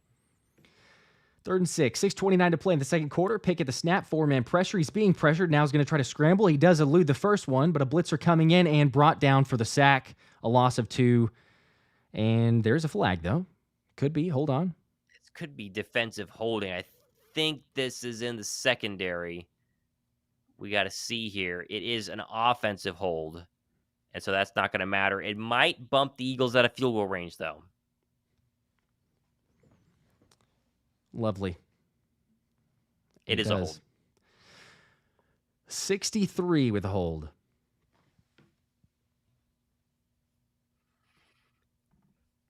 Let's see. Pickett's still out there. They're declining it, so it's a 4th and 6. And I think they're going to go for it. They're going to go. Yeah. Okay. I mean, you're a little bit outside of field goal range. You don't really want to punt it here. 4th and 9. Why not? Well, Will Shipley's out here. You got E.J. Jenkins, John Ross, and Ainias Smith. Snap to Pickett, 4-man pressure, and he is pressured, and there you go. There's a sack. That's a going coverage nowhere. Sack. Pickett held on to that football for way too long. Didn't look good. I mean, we keep waiting for Kenny Pickett to kind of come alive here, and so far that has not been the case. Time out on the field. Yeah, I can't. He's not good, but I also can't blame him too much for the fact that he has very few weapons to throw to. Let's be honest. He's not got the first team offense, and you got E.J. Jenkins, John Ross, and Ainias Smith, and I couldn't tell who the other option was out there. It's asking. I know that it's a lot of the second string for New England, so maybe you say, well, that they should be able to get open, but so far from what we've seen, it's been a little bit desiring a little bit more from what they offer. So. Well, what are you going to do there? As if McKee balls out, we're going to have a real quarterback controversy. If McKee doesn't do much better, then no controversy because Pickett will be the guy. So it's true. I want to run the restroom real quick here, Josh. As you keep running with us, I'll be right back. Go. That kid. Any chance Kenny wants to throw a ball anytime tonight? Yeah. He's not good, but he anyone looks better if they got A.J. Brown, DeVonta Smith, Goddard, those guys to throw to. Rajon, number 50, getting cut. I don't know why Max Sharping is the left tackle. So that one is blowing my mind. Derek's saying, 50's terrible. It behooves me for why he's actually playing there at left tackle. I don't know why that is the situation or why you think that that's a great idea. It seems like Xavier's just throwing everywhere. Right tackle, left tackle, center. I mean, it hasn't been great blocking, but it felt like Sharping is more of your guard. And the fact that he's out there, you'd normally go with like a Fred Johnson or a Darian Kennard. I suppose I guess we'll see later on. Maybe they get more reps later. But to me, it almost suggests that, okay, are they in a better spot to potentially make this roster already? I mean, certainly for Fred Johnson, the reps that he's gotten. So maybe you give him rest.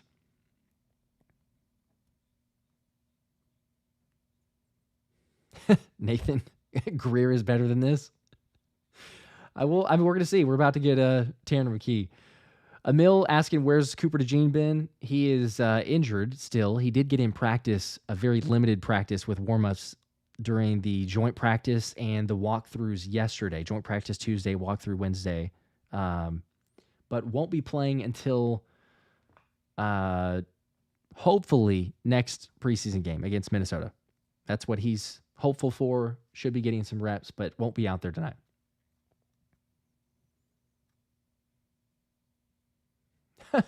Wojak, I just saw that. Joined Google AI said the chat is frustrated with Pickett calling him trash. That's hilarious. It's a pretty accurate description. Anyway, Maye will take the snap now for the Patriots at the midfield 50-yard line. Complete and eludes tackles there. I couldn't tell who that was. Jalen Polk eludes Jeremiah Trotter Jr. and another Eagle. I missed who that was. Two should-be tackles at the line of scrimmage. Instead, picks up 6 yards, brings up a 2nd and 4. Let's see. We'll get a second look at this. There we go. That's not surprising. Figured out who the second person was. That was James Bradbury. As Wojak says, cut Bradbury. That was actually a decent timing, I suppose, on that. As James Bradbury with a whiff on the tackle. 2nd and 4, handoff up the middle. Plenty of space. Breaks a tackle. James Bradbury does bring down the ball carrier there, Harris, but not until he gets to the 30-yard line in a 14-yard pickup. There was a broken tackle initially from, I think that was Tristan McCollum. Gosh, it's hard to tell. I think that was Tristan McCollum. We'll see. 1st and 10, though. Ball on the 30-yard line. Handoff to Harris. A missed tackle again. Jeremiah Trotter Jr. had an opportunity in the backfield. Eventually brought down to Kobe Dean and Teron Jackson. bring him down at the line of scrimmage, so 2nd and 10, but Jeremiah Trotter Jr. got through, had an opportunity, and could not bring him down. Ryan, I'm feeling okay about the fantasy draft. I saw that question. I'm feeling okay. I feel like my strategy was not the best as it started, and I figured it out a little bit late, so we're okay. 2nd and 11 after that play.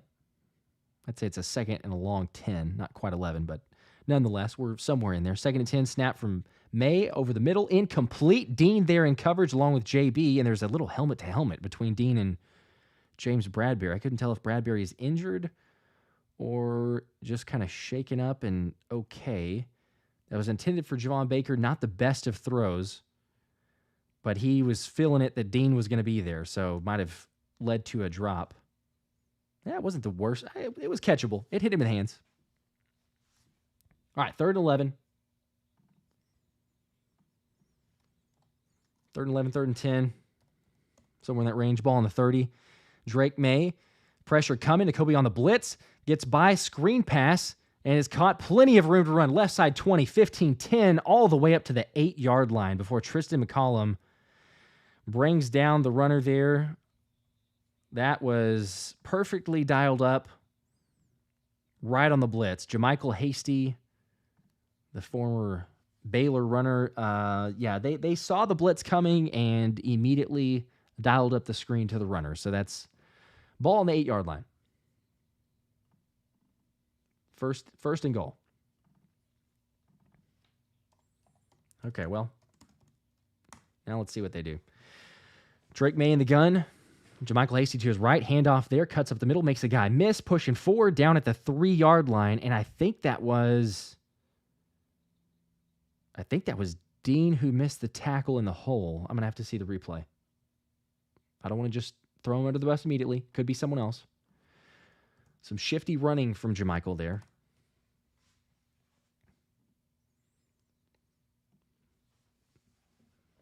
All right, let's just say, I know that a lot of the second string are playing, but run defense has not been great.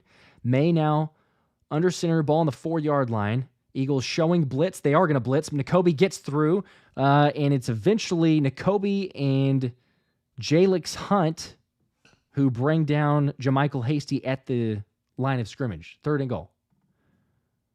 That was a good play. That was solid from Jacoby. Able to get through the hole, bring down the runner, force him to kind of shift, lose his momentum. Say what you will about some of the other plays. That was fine. Samir, appreciate that. It's his first time here. Thanks for the content, guys. Go Birds. Appreciate that.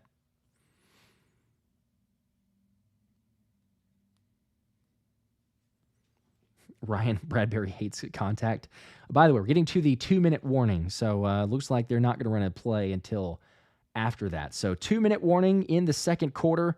A 3-3 shootout between the Eagles and the Patriots. And whenever we come back from this 2-minute warning, they will see if the Eagles can get a stop here in the red zone. Red zone stops would be nice, Josh. Would be nice. See if they can.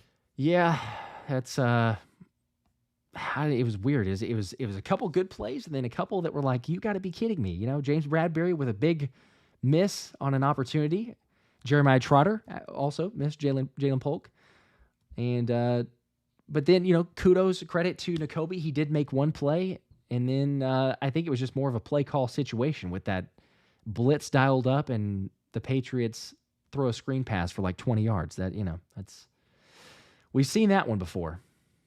I like how someone said in the chat that people are freaking out because it's a preseason game. I mean, come on, it's the only game we have, so you can at least get. Yeah, I understand being excited about it, but when backups are in there and people are making plays, there's only so much you can do, right? I mean. That's what we have to go off of. Yeah. But I totally understand. By the way, Justin, appreciate the 5, says Trotter, Trotter's showing promise, but now with the second team, seems he needs to work on tackling. Hope he finds a way to make it work. Agree. He had an opportunity a couple times and was not able to bring the runner down. So it's not like any linebacker's been immune to that of the missed tackles, but you know, when he's been making plays in the past, you do want to see him bring down those ball carriers. So hopefully it's not a continuation. Appreciate the other 2 from White Birch Acres here. says, I hope Thomas didn't fall asleep on the John. It did not. No. I was filling up my water as well. I wasn't okay. We weren't just on the John the entire time. Thank you very much. We were filling up the water. Oh my gosh, you gotta love we're it. good to go. Can't go unnoticed. People are always gonna call it out. It's preseason. Come on. It's only preseason. What are you gonna do? We're not missing much, as people were talking about earlier. It is preseason, so come on. Still, Grandpa says, got to hold the backups accountable. That's fair.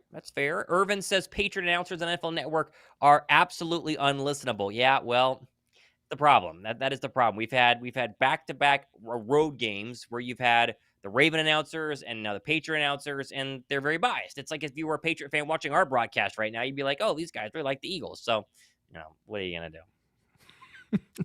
This chat is cracking me up. They're having fun. Did you see Thomas just dropped a Pickett? Yeah, I saw that. I did see that. Yeah. Pickett's might be been the rough, best man. one so far. Kenny Pickett has been I don't know. I honestly, I've been so shocked at how bad he's looked, because it's not like he was garbage with the Pittsburgh Steelers. There was a very strong debate about keeping him. There were Steelers fans upset that they traded him away. They say, you got rid of him too quickly. He's still a really good player. He won games with Pittsburgh, maybe not because he was throwing well, but he's been rough. He's been very, very rough. He has, yeah, and it's just hard to say for sure, because you look at the lack of weapons that they have. I would love it if they keep the same for Tanner McKee, right? Because sometimes it's like, okay, Kenny Pickett's been out there, then they pull a lot of the guys, and then McKee's got scraps to play with. So you say, eye test, we could see it. He was more decisive and aggressive, but completion percentage last game was 37.5%. So if they would keep the same, I would love to get a similar comparison between the two. I don't know if we'll see that, but you must be delayed. Drake Maye with the keeper. He runs it in the end zone, and that is a touchdown. For the New England Patriots. So there you go. That's a nice quarterback keeper, and New England fans will get excited here on a simple read option, and there you go. Touchdown Patriots. Okay, well, congratulations. Good for them. That was not a quarterback, so that's fun. Not a well-defensed play. Everyone bet on that. Jalyx Hunt crashing down hard, and it looks like it was James Bradbury who had kind of come down into the box. I don't know if Bradbury's going to work, man. I get it, and sure, he can probably be pretty good in coverage at times, but and then was he just be a backup all year because he's not going to play? I don't know. It's really surprising that no team has given a call, to try to make it happen. You would think that they would have. Yeah. What are you going to do? That's where we're at right now. That's where we're at.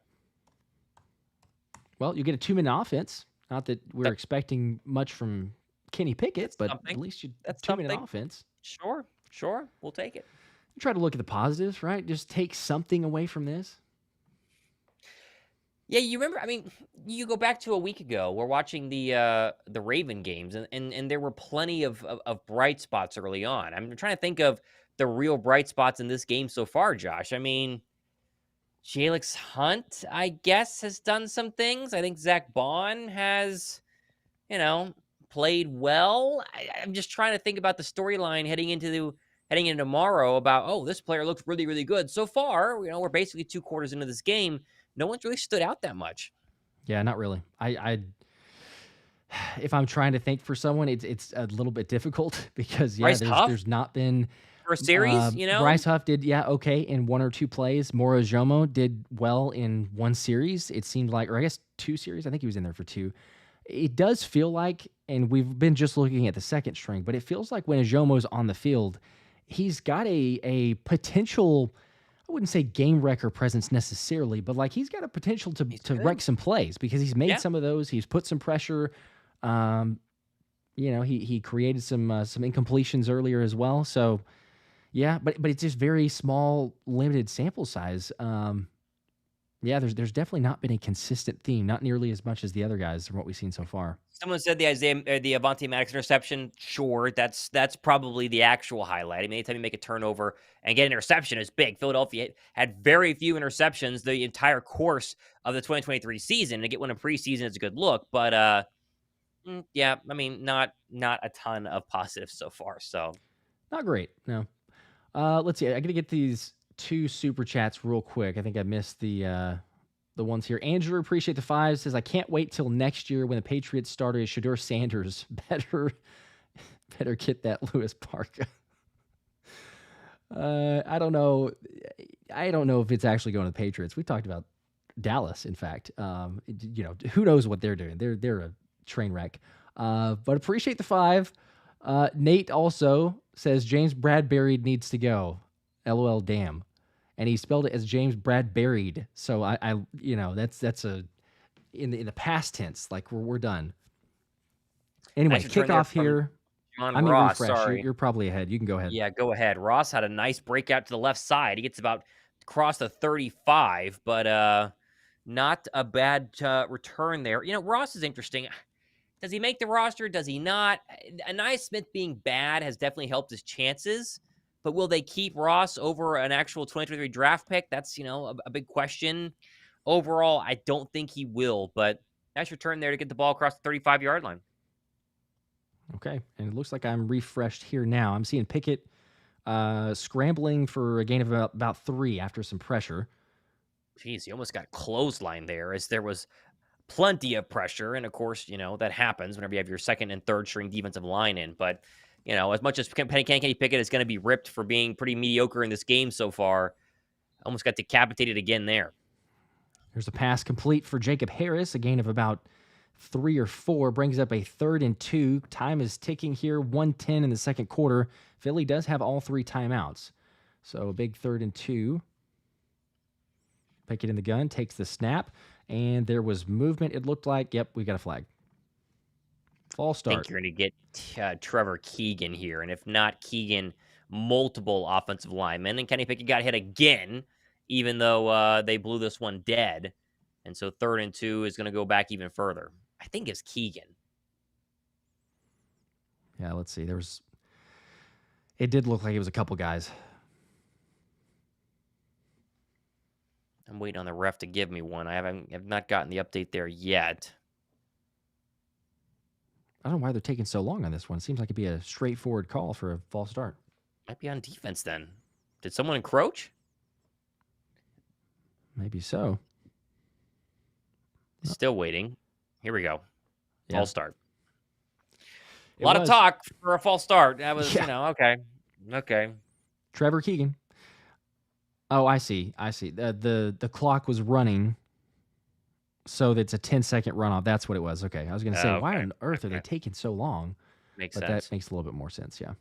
Dirty Air says, if any receivers caught a pass more than 10 yards, I don't believe so. No, John Ross had his man Will beat Shipley, for a but it's a pass behind the line of scrimmage. He ran for 19 yards, but right. What can you say? Not to push down. Let's see, 3rd and 12 now after the false start.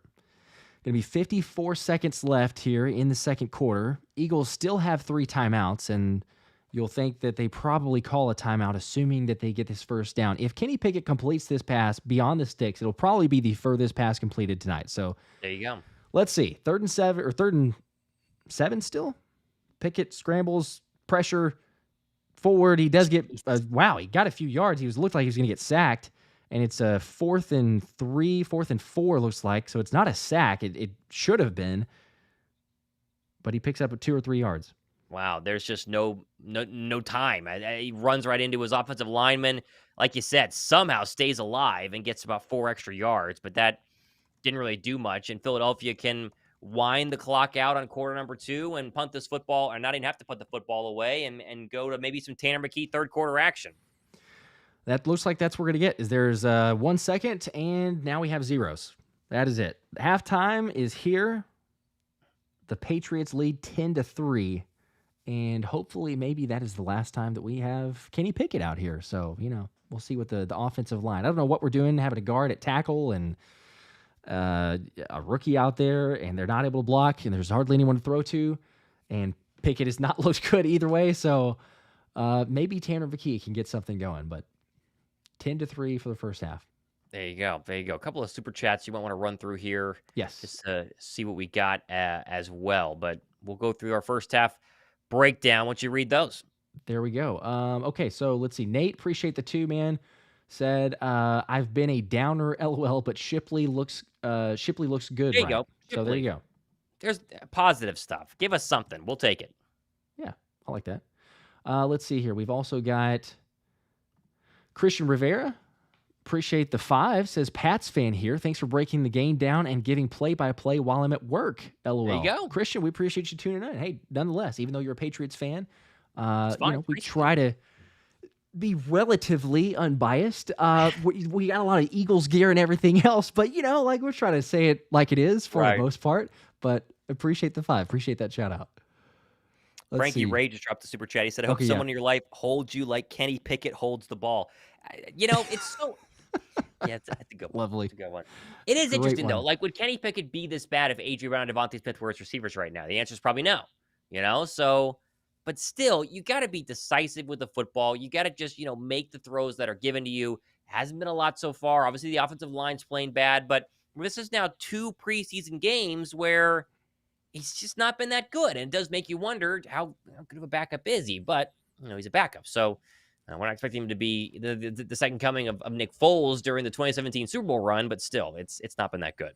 No, it certainly is not. Also, Jorge Santiago, appreciate the 2, said, y'all funny, 24 is trash. Can't believe nobody called. So, that's... Nobody called. We assumed that was the case. But, I don't know what they're doing with James Bradberry. That's another one that we've talked about a lot. Are you going to pay him that much to be a backup? It's basically a wash if you want to keep him or let go of him. But it feels like he's kind of just taking up a roster spot.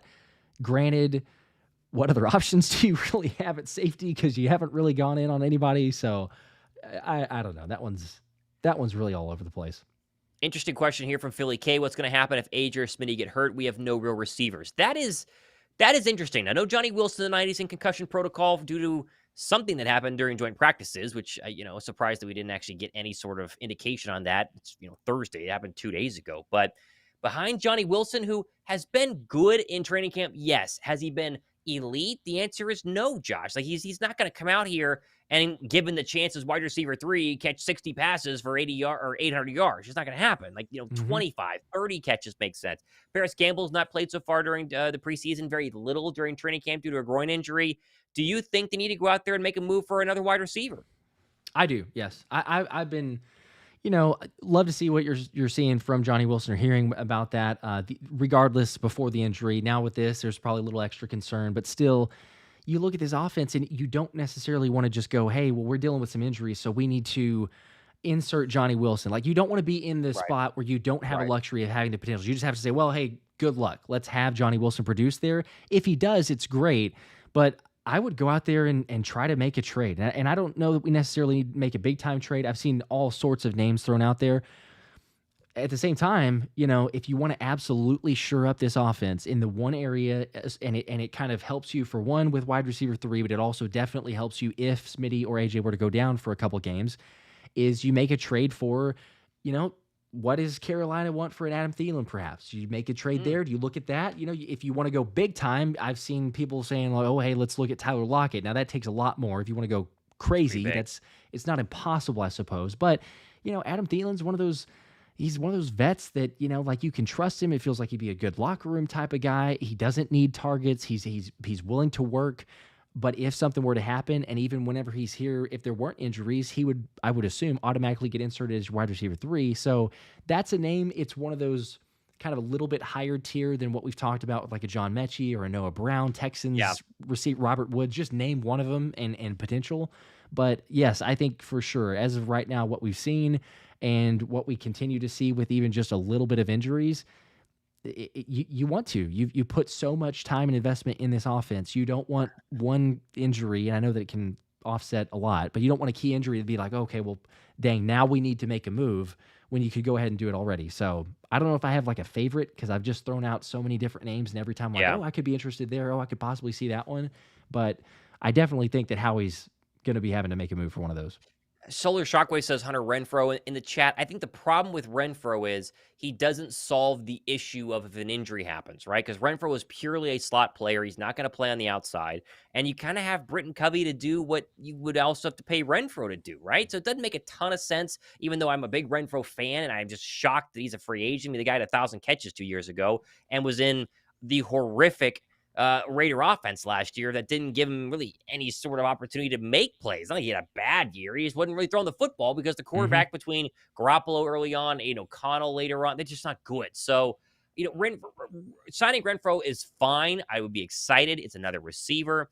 But if you're trying to shore up the outside, if you have a major injury, well, there's just not a lot out there. And you mentioned trading, Tyler Lockett. I mean, I would love Tyler Lockett, but sure. Would you give it a 3rd-round draft pick for Tyler Lockett, a 4th-round draft pick? Did the Seahawks want to do that? Seattle feels like they at least have weapons on the outside, and if their quarterback, Geno Smith, can play well, they're in playoff contention for a wild card slot. They're not a great football team, but, they have some gamers on both sides of the ball. They've drafted really well the past couple of years. Do they want to just give up Tyler Lockett and bail on the 2024 season? Probably not. He's more of a trade deadline option. John Mechie, we talked about a bunch here on both of our channels.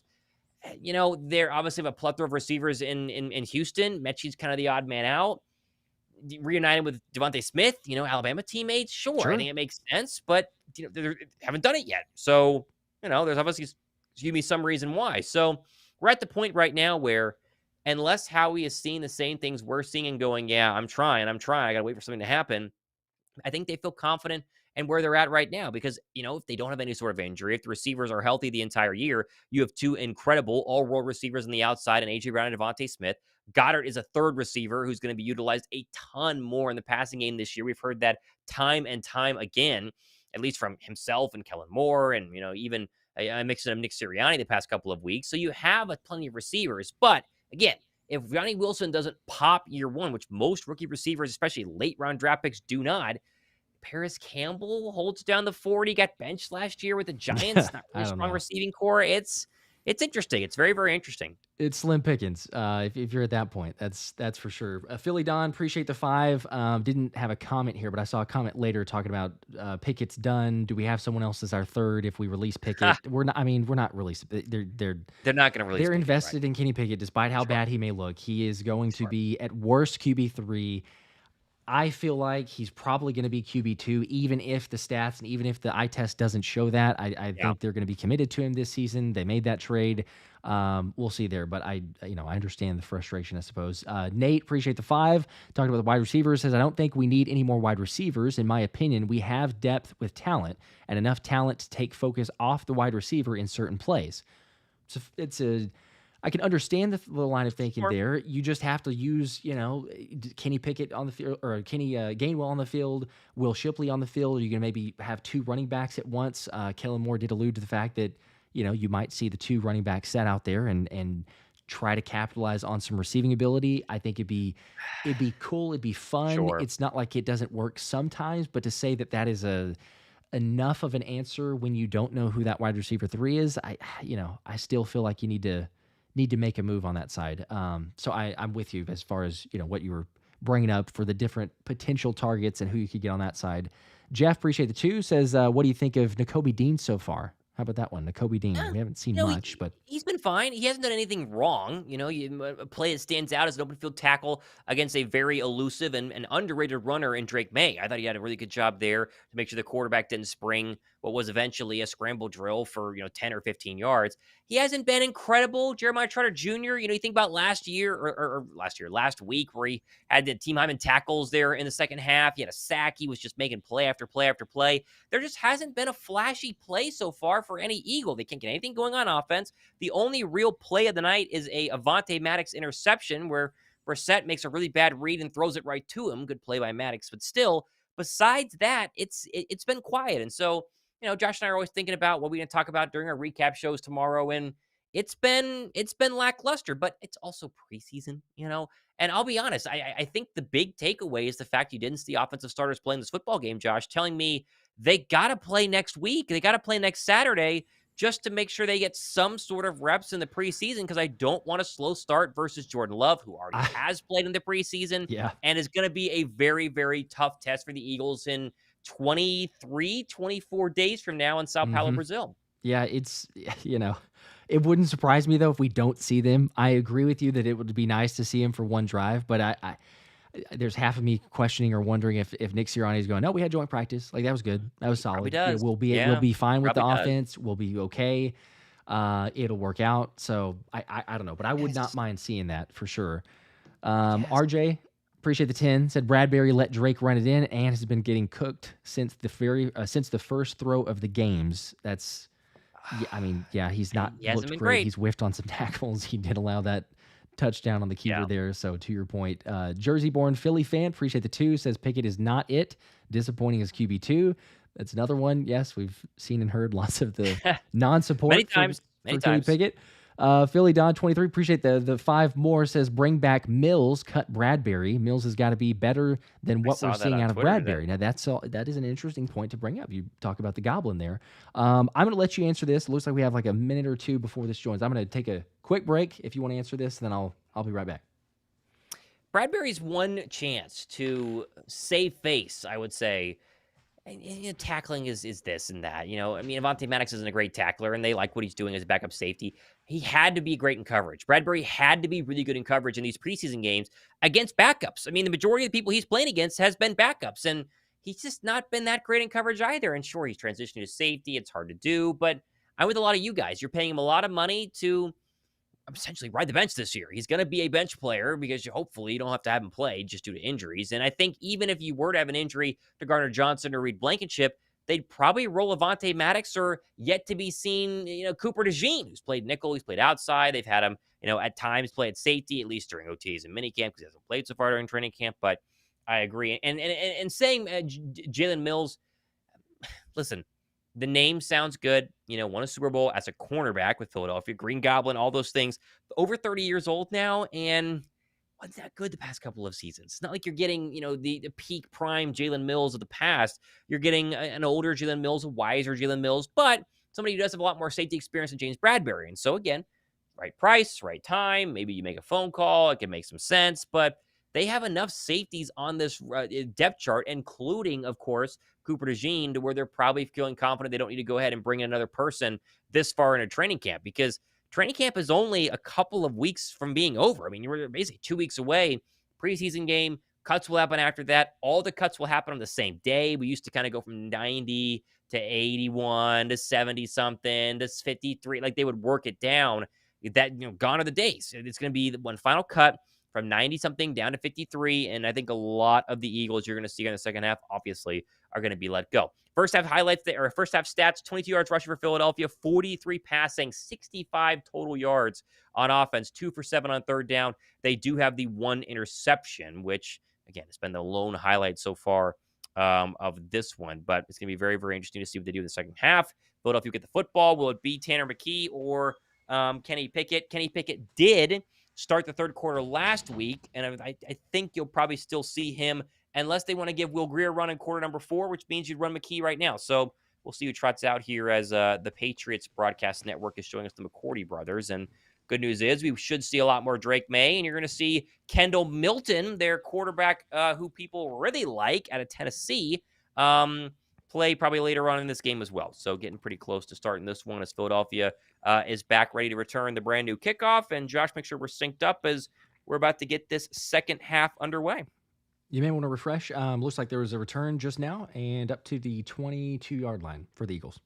There you go. That's the NFL Network for us. That's NFL Plus, a little bit behind. And it looks like they're going to be... Okay, I look good. First down and 10. Let's see who the starters are. It is Tanner McKee, Josh. So you get Tanner McKee with 14:53 to go here in quarter number 3. Give us some magic, Tanner. Give us some positive 10-plus yard passes. McKee, turn, give. Shipley running up the right side, makes a man miss, and then falls across the 28 to the 29-yard line. That's a good run there by Shipley. He's been positive. Christian Ellis, the ex-Eagle, there on the tackle. Shout out to Christian Ellis for, being the minicamp OTA highlight last year for the Eagles and then turning into virtually nothing. But, solid special teams guy, right? Like, we can get a little bit of something, but yeah. Solid special teams guy. Solid. All right, second down and 4. 14:21 to go here in a 10-3 ball game. Philadelphia Only 3 points to show. Mekhi, pistol. There's going to be another give up the left side. It will Shipley, and he's going to fall across the line to gain for maybe a half of a yard. A little bit of extra jawing after the play. I couldn't see which Eagle receiver was getting chucked to the ground, but no harm, no foul. He was away from the actual play. 3rd down and 3 for Philadelphia. 13:58 to go here in quarter number 3, and it looks like it was Harris. A little extra late blocking, and he got chucked to the ground for it. So, fun times. There you go. Fighting for some roster spots. A little extracurricular there.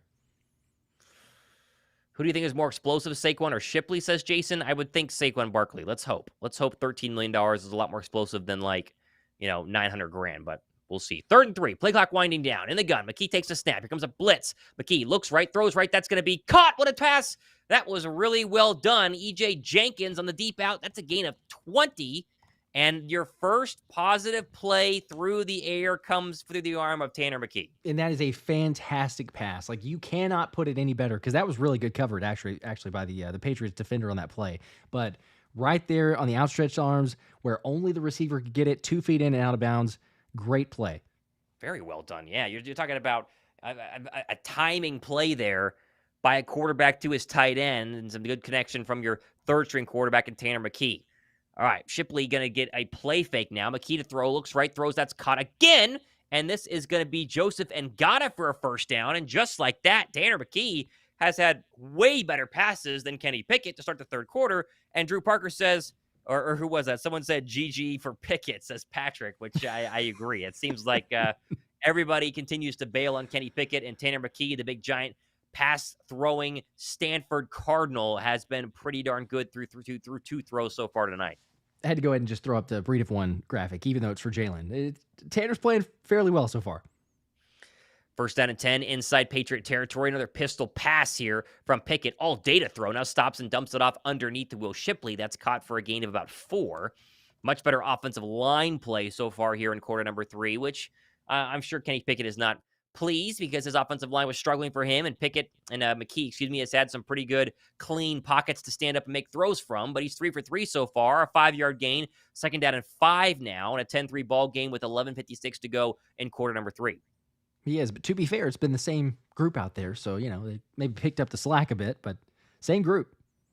2nd down and 5. Jenkins motions back across the formation. Shipley to the right of Mekhi in the gun. Turn give. Shipley. That's going to be he stumbled, up the middle. Gains of about 4 as he falls forward. I think it'll be 3rd down and a long 2 right now, as the Eagles have marched into Patriot territory, knocking on the door of the red zone here. Got to convert a 3rd down and short, though, to keep the drive alive.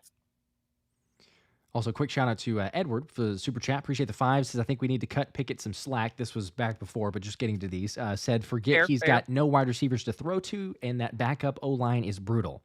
So it's a fair point, although we're watching Tanner Mekhi, seeing what he's doing here. Appreciate Eagle One becoming a member of the channel. A couple of super chats. We'll get to you. A 3rd down and 1. Pickett or Mekhi to throw. Dumps it off underneath. Got to make the line again. I don't think he did. As Shipley got hit just about half a yard short. You thought he could just push the ball forward and get this. Doesn't look like he did, and it will be 4th down and half a yard here. And so you assume Philadelphia will go for it as the clock sits at 10:41 to go, and it is 4th down and about a half a yard, and the Eagles are going to go. Here we go. We know what's coming. It's not as effective, but we know what's coming. They are lined up in Brudley shove formation. Mekhi under center, trying to get him to jump off sides. So far, it hasn't. Takes a snap. He dropped that football. No. And Tanner Mekhi is not going to get this, and he dropped it. Oh, it's a good spot, though. I still think he's... Wow, that is a promising spot, and this is a dropped snap. Yep, that happened to Kenny Pickett last week. It happens to Mekhi right here. A lot harder than Jalen Hurts makes it look, that's for sure. We'll see where they spot him. I mean, geez, needed half a yard. Are they going to give it to him?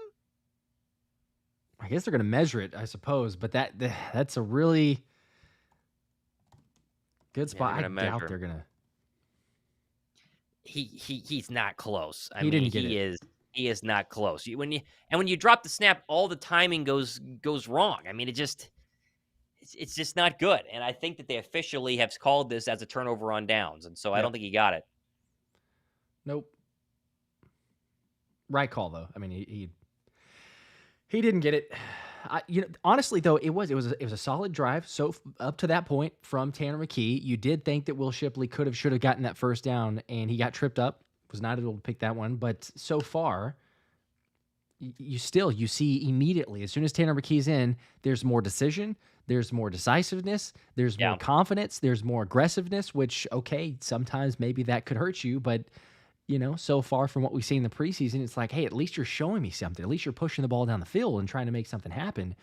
I don't know. Early returns obviously continues with the Tanner McKee. Appreciate the 10 from RJ. Said, I've seen procrastinators tackle a project better than this defense. That's it's very interesting and fun analogy there, but that's not necessarily wrong from that standpoint. Pimp Drews, appreciate the 10. Said, last year I was fed up with the Fangio tree.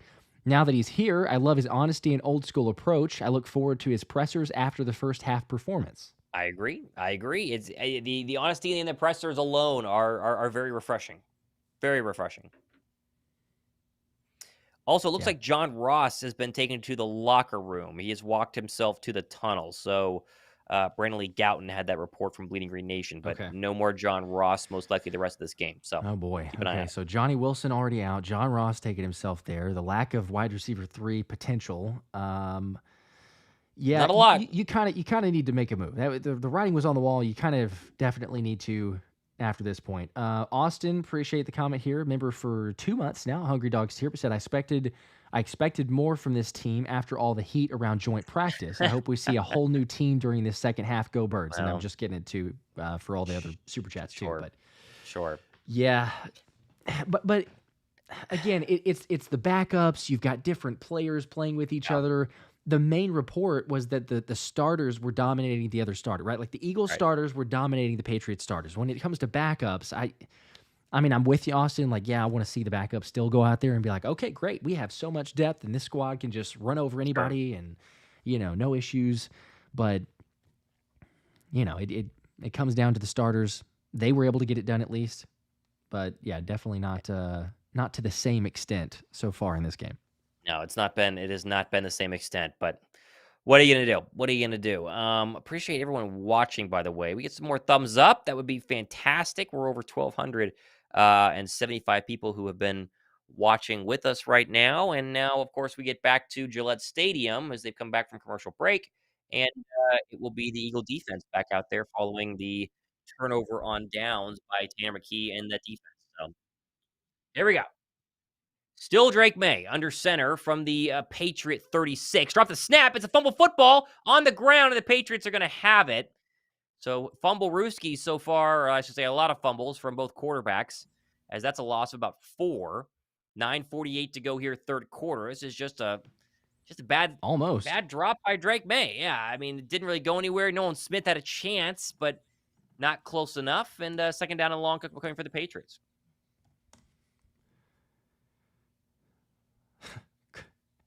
Yeah, you got kind of close there. Nolan running in pretty fast, but Patriots able to get on it really quickly. Second down and 15, 9:24 to go, third quarter. 10-3 ball game, Philadelphia down. Made a throw, pump fakes. Now he's going to step up and run. He's going to go across the field and be gang tackled by Dean and Jeremiah Trotter Jr. Again, sure tackling by the backup linebacker duo. They've been pretty strong so far tonight. It'd be third down and 7, I think. It might be third and 6, depending on how much they give Maye. But a chance for the Eagle defense to force a very quick 3 and out here as we dip below 9 minutes to go in the third quarter. All right, there we go. Brings up a 3rd and 10. 3rd and 10. Oh, wow, he didn't get as far as I thought he did. All right, 8:48 to go. 3rd down and 10. Maye in the gun. Four receivers total. Takes the snap. Drake Maye steps up in the pocket. Clean pocket. Now he's going to go home run ball. He's got a man open. It's caught down. No, he dropped it at the 15. Ooh.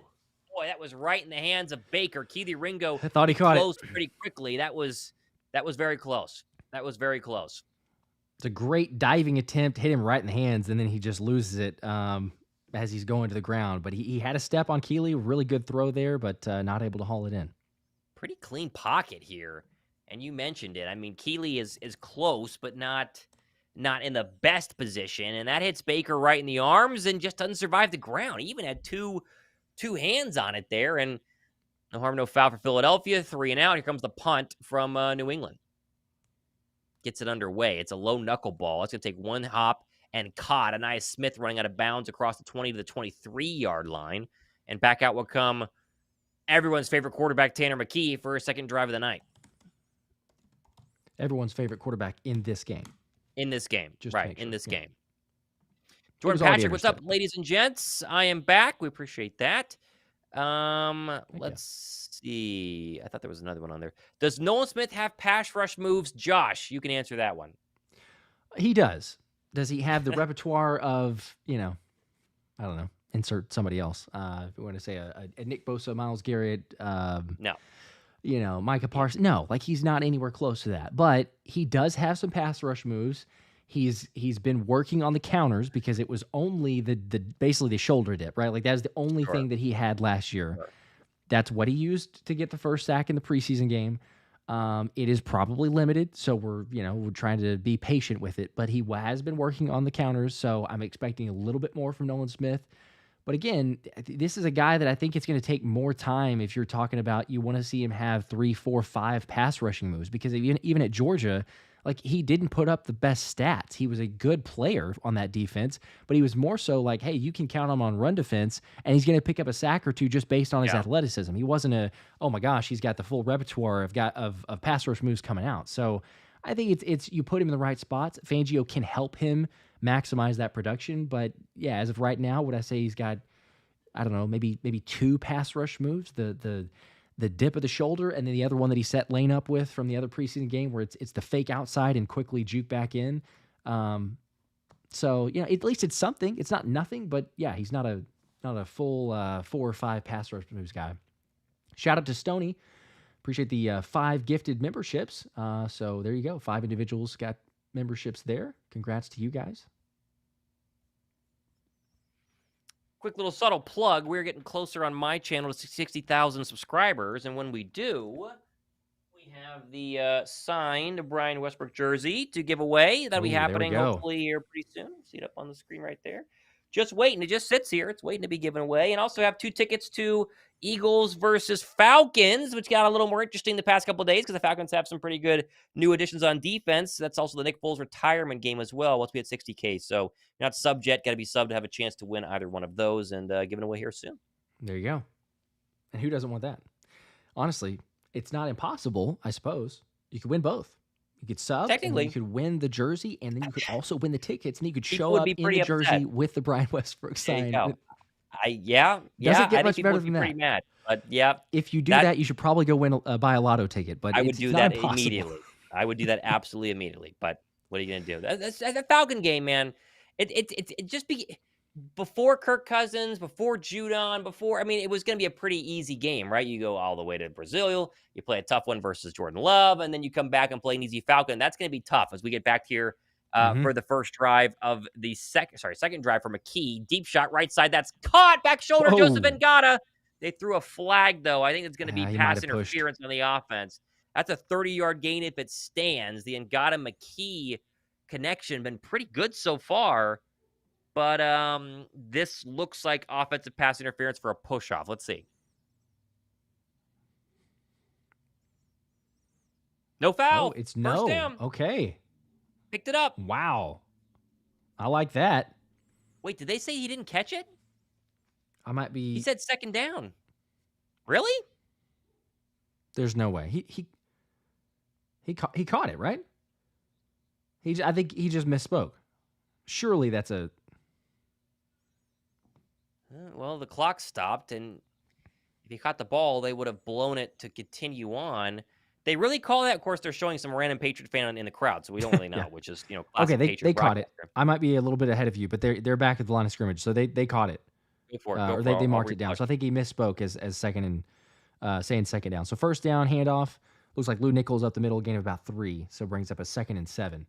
Okay, now I'm going to refresh because they're back at the line right now. So you refresh from the 48-yard line of Philadelphia, 2nd down and 7. McKee under center now splits Nichols out wide for 5 wide receivers here. Play clock winding down. McKee takes the snap, 4-man pressure, steps up, looks right, throws. That's going to be dropped as Harris had a chance for a first down right in front of Pettis.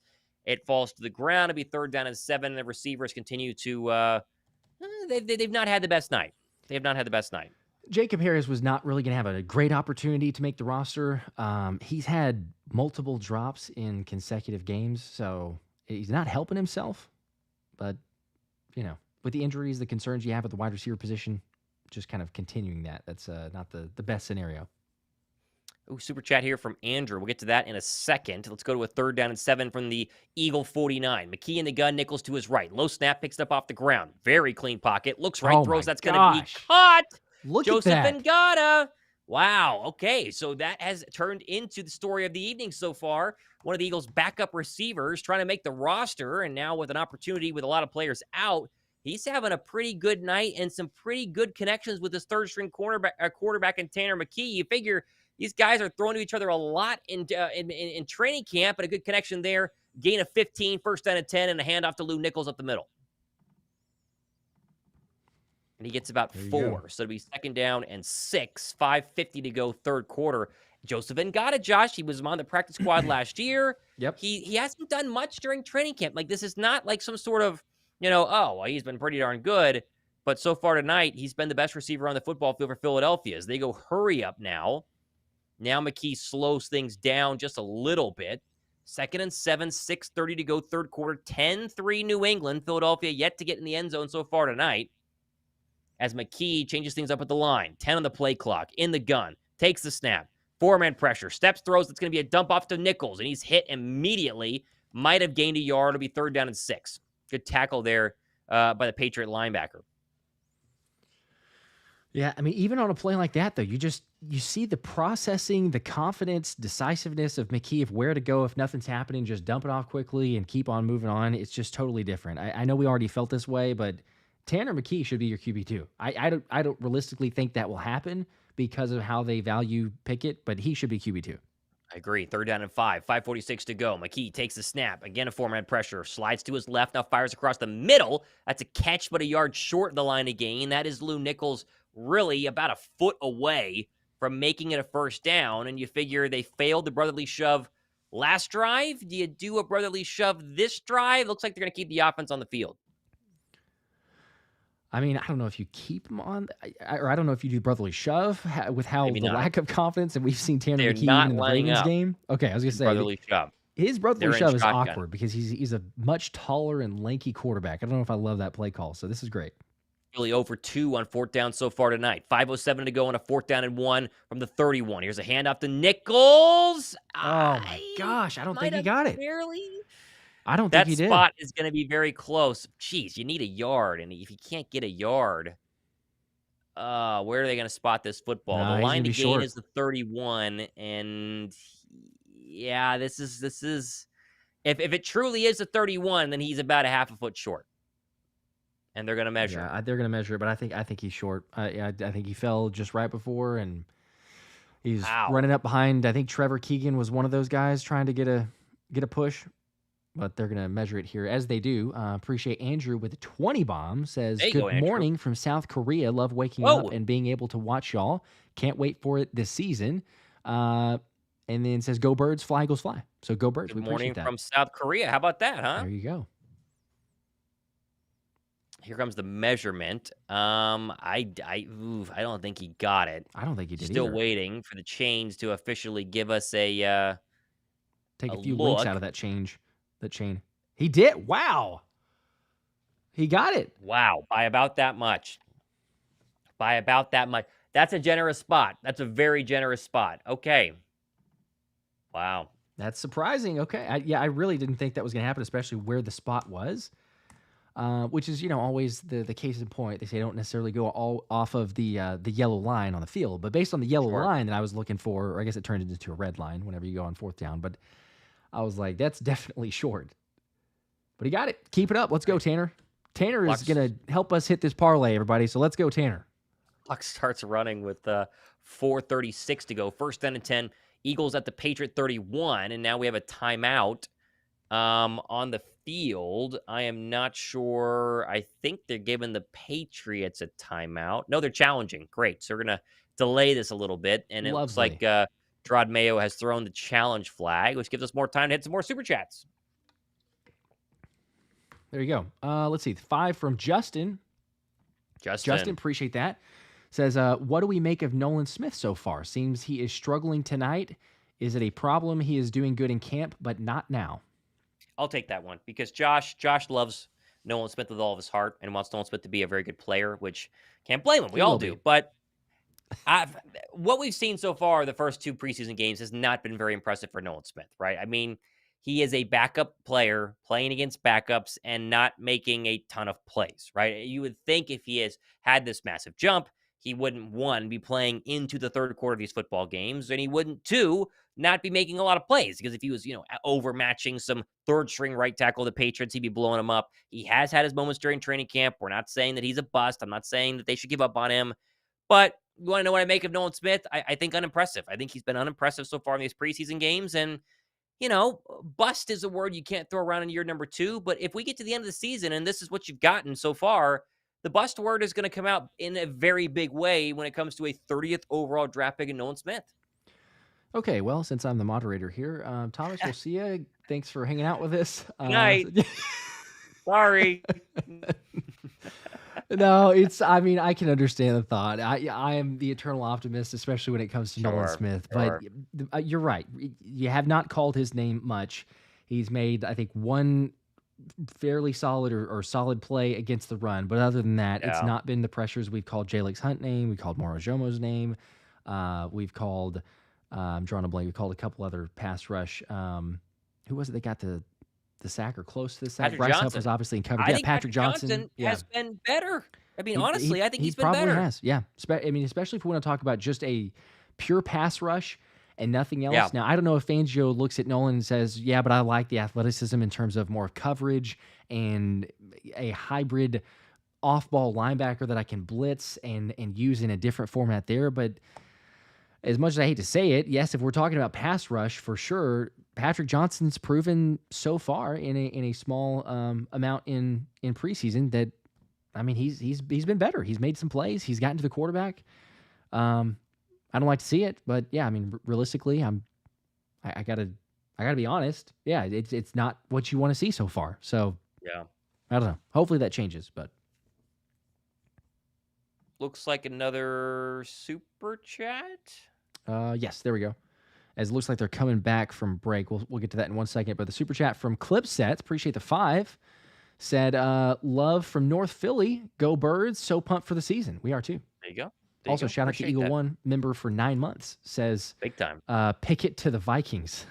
That's his comment there. Pick it to the Vikings. They need a quarterback, I guess. So, I don't know that we're trading him, as we've already said. That would be insanity. You're not going to get much. But anyway, nonetheless, we were back, and looks like the challenge was successful. That is wild. It is going to go back to the Patriots. It is, and Drake Maye has already done the first snap. He threw it out of bounds for an incomplete. So we'll get a refresh from you here. 4:55 to go as the NFL Plus likes to mix us up a little bit. 2nd down and 10. Yeah, the challenge was successful, which we both thought he didn't get it. And we're surprised whenever Nichols was granted the first down. Turns out not to be the case. 2nd down and 10 from the Patriot 32-yard line. 10-3 ball game. 4:55 to go third quarter. Maye under center. So it's going to be a stretch to the right. He's going to bounce it up to the left side in a gain of about 2. There's Patrick Johnson right on cue, making a nice play there to be 3rd down and a long 6. All right, there we go. I think I'm caught up now. Also, the super chat from Brody Ford. Appreciate the 5. Says, do you think Gabe Hall will make the roster? Love both you guys. And also, it's going to be a Chiefs versus Eagles Super Bowl matchup this year. Okay. All right. Yeah, wouldn't mind the Super Bowl matchup. Heck yeah. But as far as Gabe Hall making the roster, I was very high on that beforehand, but yeah, I think we're both in agreement. Not as much now. We've seen too much, I think, from Marlon Tuipulotu and who is it? Is it Booker? I'm drawing a blank on the first name, but he's been impressive by reports.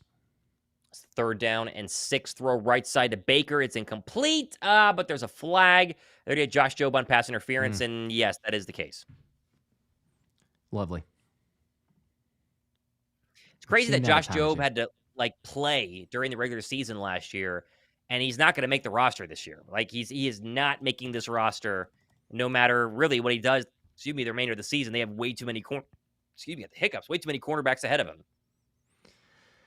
Yeah, speaks to the depth. It's a good problem to have, but you're right. Josh Jobe was the first one to come off the bench as soon as JB was injured, or you needed a spell for Slay or anything like that, and now it's buried toward the bottom of the depth chart. Maye rolling to his left, throws it out of bounds, getting some better pressure now as the Eagle third-string defensive line. Speaking of Gabe Hall, he was there doing a pretty good job. So we will give credit where credit is due. Be second down and 10. Play clock at 31 right now as Andrew Trevelli with a $5 super chat. I want Jeremiah Trotter Jr. and Devin White starting at linebacker. Axman Jr. been doing amazing, and I haven't heard a lot from Bond. Bond was a little better today. I think he was a little bit better. And I don't know if Trotter Jr. will take the job away immediately, but we are all very confident Jeremiah Trotter Jr. will take it at some point. So I get the sympathy. Second down and 10 now. Empty is Drake Maye as he takes the snap on a four-man pressure. He's a quick screen to the left side and a good tackle by Jacoby Dean behind the line of scrimmage. We talk about linebackers. Dean has had a very, very good preseason dating back to last week versus the Ravens. Maybe not great in coverage in the training camp practices, the joint practice versus the Patriots a couple of days ago, but last week against the Ravens, this week against the Patriots, I think he's been really good. I really do. That was a very good play and perfect timing, I guess, for the super chat from Andrew about the linebacker play. But that position right there, especially because of the wrap up, the guy tried to duck under the tackle. We've seen so many times the linebacker goes flying by and you can't make that, but able to wrap up, show the strong hands, and throw him to the ground.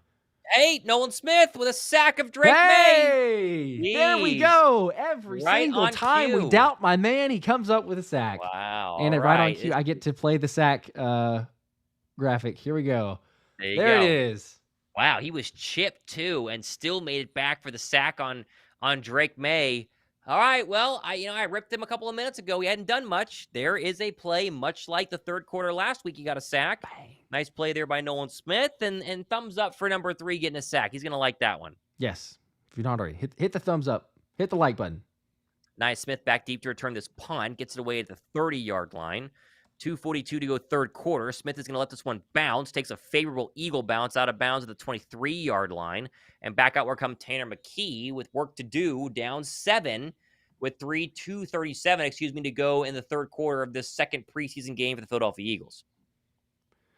Well, there you go. Old Faithful. Just wait for the Thomas Mott special of calling out somebody, and then they're going to go ahead and make a play. So that happened the exact same way in the Ravens game. Yeah, the exact same way here. I like it. What we need to start doing, and we normally say this, and I forget about it until we're in the game, but literally we just need to begin the broadcast and you start by saying, like, Nolan Smith has not been playing good at all. He's trash. Say the same thing, especially do it for the starters, right? We just go ahead and make the blanket statement, and then we should be fine. Well, still, we see chats like, who said that? Said the third string dominator, says Solar Shockwave. Yeah, he is. He likes to light up those third stringers. That is for sure. That is for sure. I will say this, right? Like, it's Drake Maye out there. So they're not totally abandoning him. He doesn't have the best pass blocking, but there's a good battle going on for lots of the Patriots O-line. Not that the O-line for the Pats is a good one, but it's not terrible, and at least he made a play there, showing more so of his athleticism, because we still talk about like his pass rush moves. That there was no pass rush move there at all. It was literally he got chipped, and he's so athletic that he could just get chipped and then run past his blocker. I think so. It did help him. I don't know if I think we may have missed the one from NRG Slicks, but appreciate the 5. Said, do you think did we already get that one? Do you think the Eagles will make it far this year? Okay, said, do you think the Eagles will make it far this year? I think they will make it far. They better. Let's hope. I mean, goodness gracious, the hype around the training camp period, the preseason, the offseason, the draft, it would be a very disappointing year, much like last season. And heads would actually roll at the end of the year. And Nick Sirianni's head would roll at the end of the year if they were to have a very disappointing season and they don't make it far. The floor is the divisional round of the playoffs this year. You have to at least make it there. I mean, that is the bare minimum. You cannot miss the postseason. You cannot get bounced in the wild card round. You've got to make it to at least the divisional round. You can make an argument the NFC title game because this roster is that good. So, I mean, it's a lot of pressure, but it's a good football team. I mean, Josh, I was thinking as we're still on commercial break here, about to come back, there are not a lot of great football teams in the NFC. Dallas is going to have a down year. The Giants don't have a quarterback. Washington has a rookie quarterback. They might be interesting and pesky as they usually are. I think the Packers are really good, the Vikings have taken a step back without a quarterback. I mean, the Falcons are going to be very interesting, but there aren't a ton of baller teams like in the AFC, and Philadelphia is one of the baller teams. They need to take advantage of it. Yeah, for sure. And, it feels like even similar how we talked about last year, but the Eagles have a great opportunity, especially within the NFC, because there's not some guarantees. You could look at a bunch of teams around the league, certainly within the conference, that no one's perfect. Like, you don't go in there and go, oh, well, they have no holes. Like, there's no question marks. There's no concerns. There's no drama. There's no something involved with what their roster looks like or their team makeup. So, yeah, the opportunity is right there for the taking with the Eagles. Would you like to shore up a couple of those spots? Probably, but they're going to be fine. 2:37 to go, third quarter. 10-3 ball game. Tanner McKee in at quarterback from the 24-yard line. No, sorry, that is Will Grier. I believe that's Will Grier. Wow. 99% sure I saw Will Grier make an incomplete pass on first down. Yeah. A little early to pull Tanner McKee, huh, Josh? You know what that tells me? That tells me that Tanner McKee is very likely your QB2. Because otherwise you keep him out there. Wow. Yeah. The fact that they are basically protecting him from injury right now is very interesting, to say the least. And so you're going to get a quarter and a third of Will Grier in on second down and 10. Grier takes the snap, turn, give, run. That is going to be a big hole there. And that is Tyrion Davis-Price across the 30 to the 33, maybe the 34. I think he's about a yard short. And TDP gets his first carry of the night. And he has had a very impressive preseason. He was really good last week versus the Baltimore Ravens. And now his first run goes for 9. It'll be third down and 1, 2:13 to go third quarter. All right. Look at that.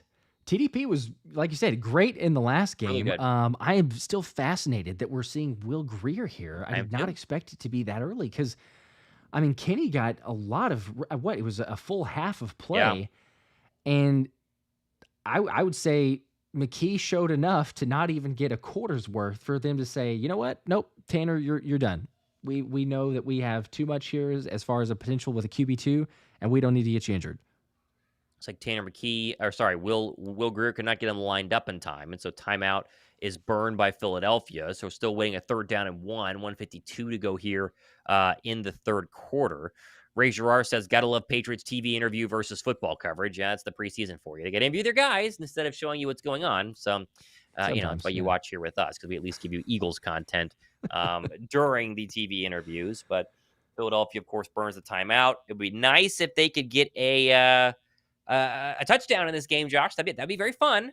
Still a 10-3 football game with a couple minutes left in the third quarter. I would like to play the fight song, but, it'd be nice. Only so many things that they can give us, Only you can't ask too much of preseason games. But here we go. Third down and 1. Under center. TDP, your lone setback. Motion Harris tight to the formation. Grier takes the snap, play fake, rolling to his right. He can run this one if he wants to, and he gets the first down and more. And Will Grier will trot out of bounds across the Eagle 40 and give the Eagles a fresh set of downs and stop the clock. 1:46 to go. Sorry, the clock will keep running due to the NFL rules. I'm blanking there. But 1:40 to go here, third quarter. If I see the McCourty twins on my screen again, I mean, geez, the amount of camera time Devin and Jason McCourty and Brian Hoyer and some random guy to the left have gotten inside the Patriots studio tonight has been very fun to watch. I've really enjoyed that coverage. Yes. Well, we have a I'm glad that you're enjoying it. From the Eagle 41. Grier in the pistol. Davis-Price behind him. 4-man pressure. Grier looks right, throws right. That's going to be caught. And falling out of bounds is Watkins, wearing 41. Not the best receiver look there, but we'll take it. Getting about 7. It'll be second down and short. Another super chat from Andrew Trevelli, $5. Appreciate that. What are the people saying Hurts' job is on the line? I don't think it is. I think if anyone will get fired, it'll be Nick Sirianni. I don't think anyone's saying Hurts' job is on the line, unless you're Nick Wright, who thinks he should be throwing more interceptions in training camp, but that's neither here nor there. Sirianni's job is definitely on the chopping block, for sure.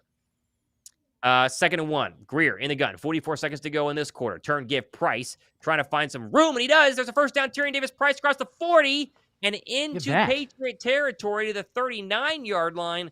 TDP with the patient running, and he's been better than Lou Nichols. If we talk about backup backup running backs. He's looked good so far tonight. He is, yeah. And again, he's continued to show that, even from the last game. But I think that my feed has sped up a little bit. I saw the last play of the third quarter just now, so may refresh that one. Here's what Josh is talking about: a throw to the left side that's going to be caught by Watkins again, down to the Patriot 30, and that will end quarter number 3 as Will Grier is starting to make some completions here, and he's going to start rivaling Kenny Pickett for total completions on the night if this keeps up.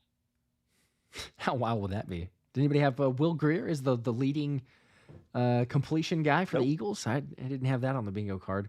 Nope, not the bingo card. Looks like Drew was asking sarcastically, I believe, about who is Watkins Jr. I hope he's not the son of, and he couldn't even say it, but we all knew who you were talking about. I think the age would be a little bit odd for that one to happen, but despite Quez Watkins muffing punts for the Steelers and not showing the best in Pittsburgh, that is the Austin Watkins, the signing from, very early in the not even the free agent period, wasn't it? The futures. Was he a part of the futures contract early on? I think he was. Yeah. So over from Cleveland. Rapid Veta says Grier kind of cooking right now. Yeah, well, he's throwing some dots. Says, what you doing, Jay? Yeah, I've only seen 2 dots, but definitely interesting. I'm gonna go fill my water up one more time because we're getting to a fourth quarter here. We have a little commercial break, and I will be right back. You got it.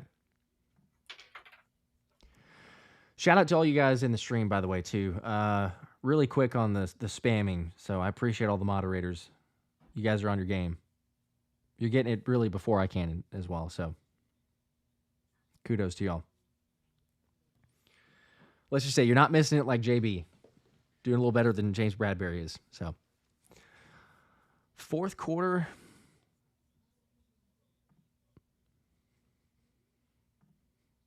Not too bad so far. From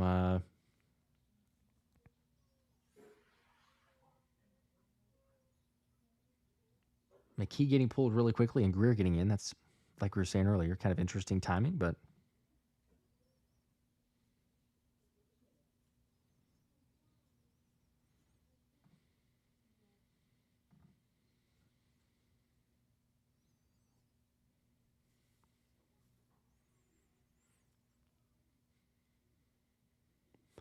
Philly. I'm glad you finally figured out how to turn on the accept gifts. So, okay, duly noted. I'll probably we'll help take advantage of that early on, or if there's any gifted memberships, but I'll certainly have some more. So appreciate that. Anish, yeah, yay mods. Mods are doing well.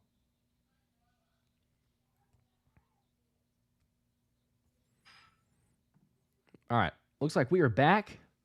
Start of the fourth quarter. Will Grier as the Eagles quarterback with the backups. 2nd and 3 from the 30 of New England. Drops back to pass. Left side has a man. E.J. Jenkins. One-handed grab. What a catch at the 11-yard line. That was a great catch from E.J. Jenkins. Thrown a little high. Reaches up with one hand and pulls it down.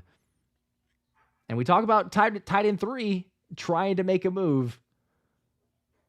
Good on E.J. Jenkins. Ball all the way to the 11-yard line now. So 1st and 10.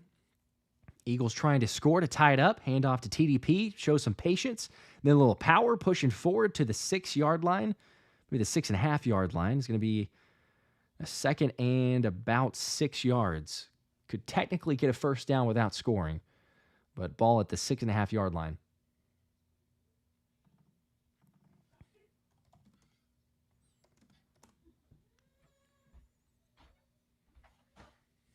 Wojak, EJ did the Odell.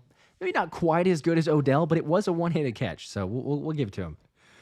All right, 2nd and 5 officially. Grier in the empty set takes the snap, looking right side. Pressure, going to try to roll out. Nowhere to go, and he's going to get sacked at the 15.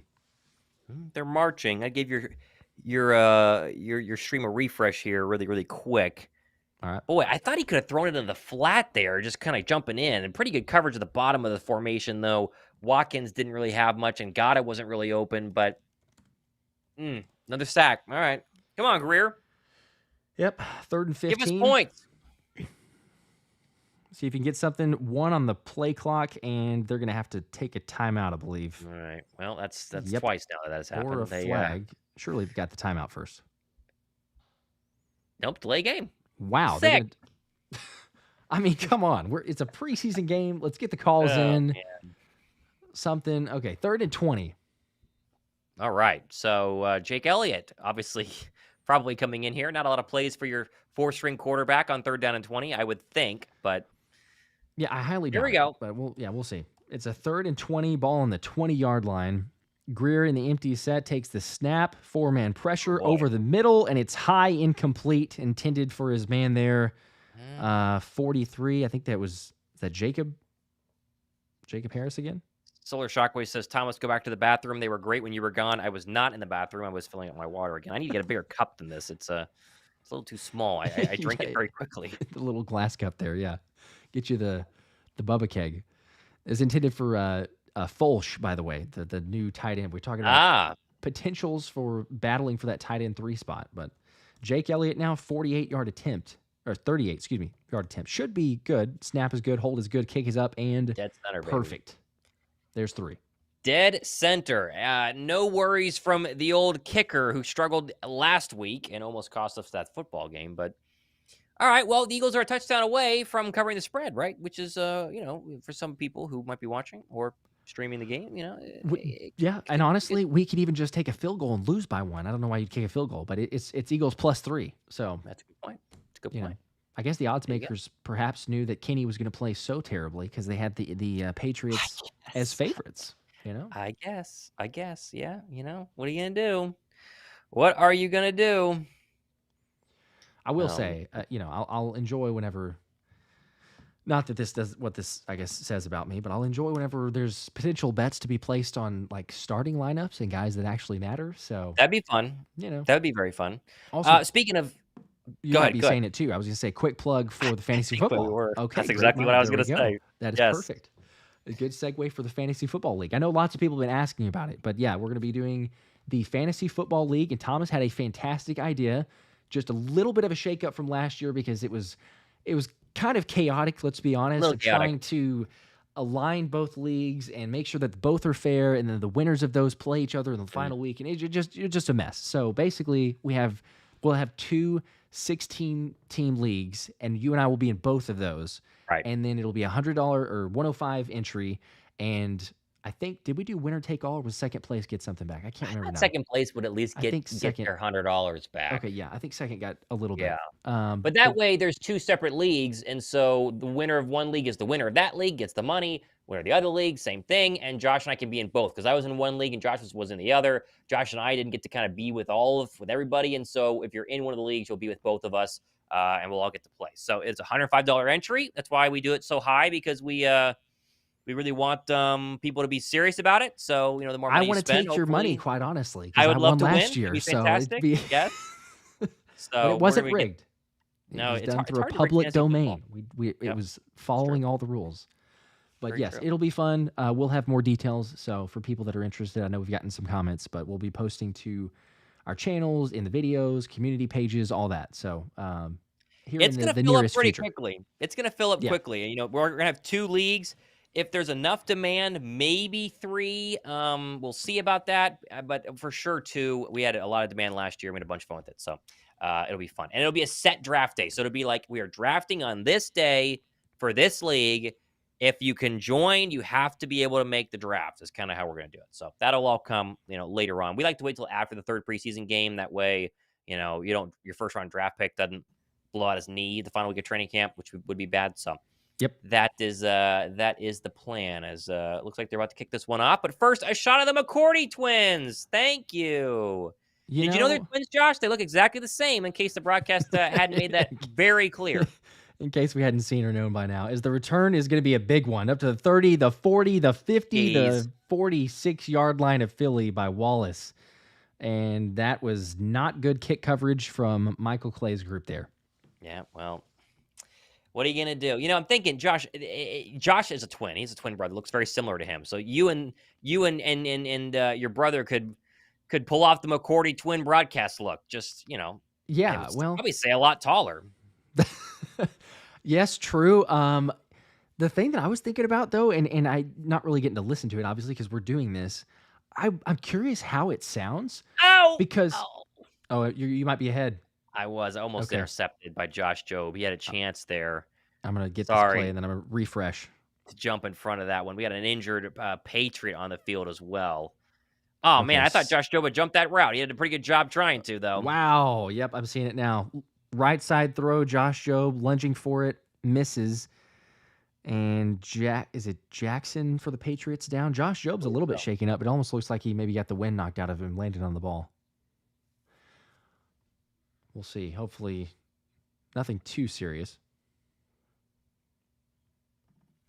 Instead, we're going to get Christian Gonzalez. So, that's fun. We just get a Christian Gonzalez interview. That's how this thing sort of work.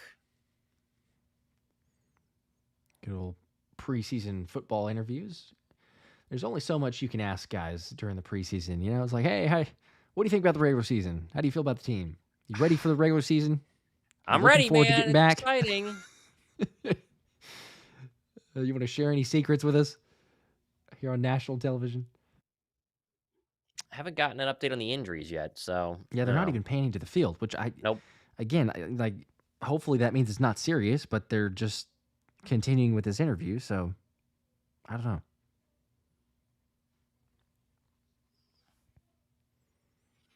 Well, but yeah, speaking of the McCourty, while we're waiting on this injury, I just wondered that because, like, as twins, like me and Caleb, my twin, we sound alike. So, like, if you were doing a broadcast, it would honestly sound like you just have the same person calling it out, which would be good point. Kind of obnoxious, quite honest. Like, if I was watching, and I haven't gotten to listen to these, so I don't know how it sounds, but the thought is that it would sound like you kind of have a know-it-all, I suppose. It's just like calling out everything about the entire game.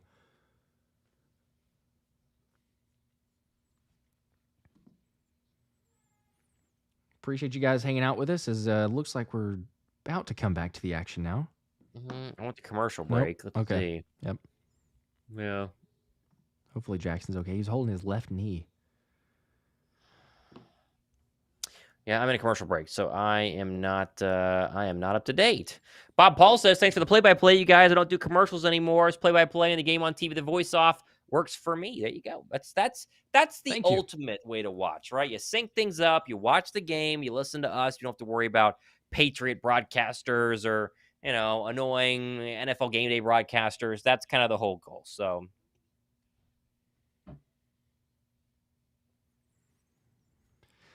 yep, that's the way to do it.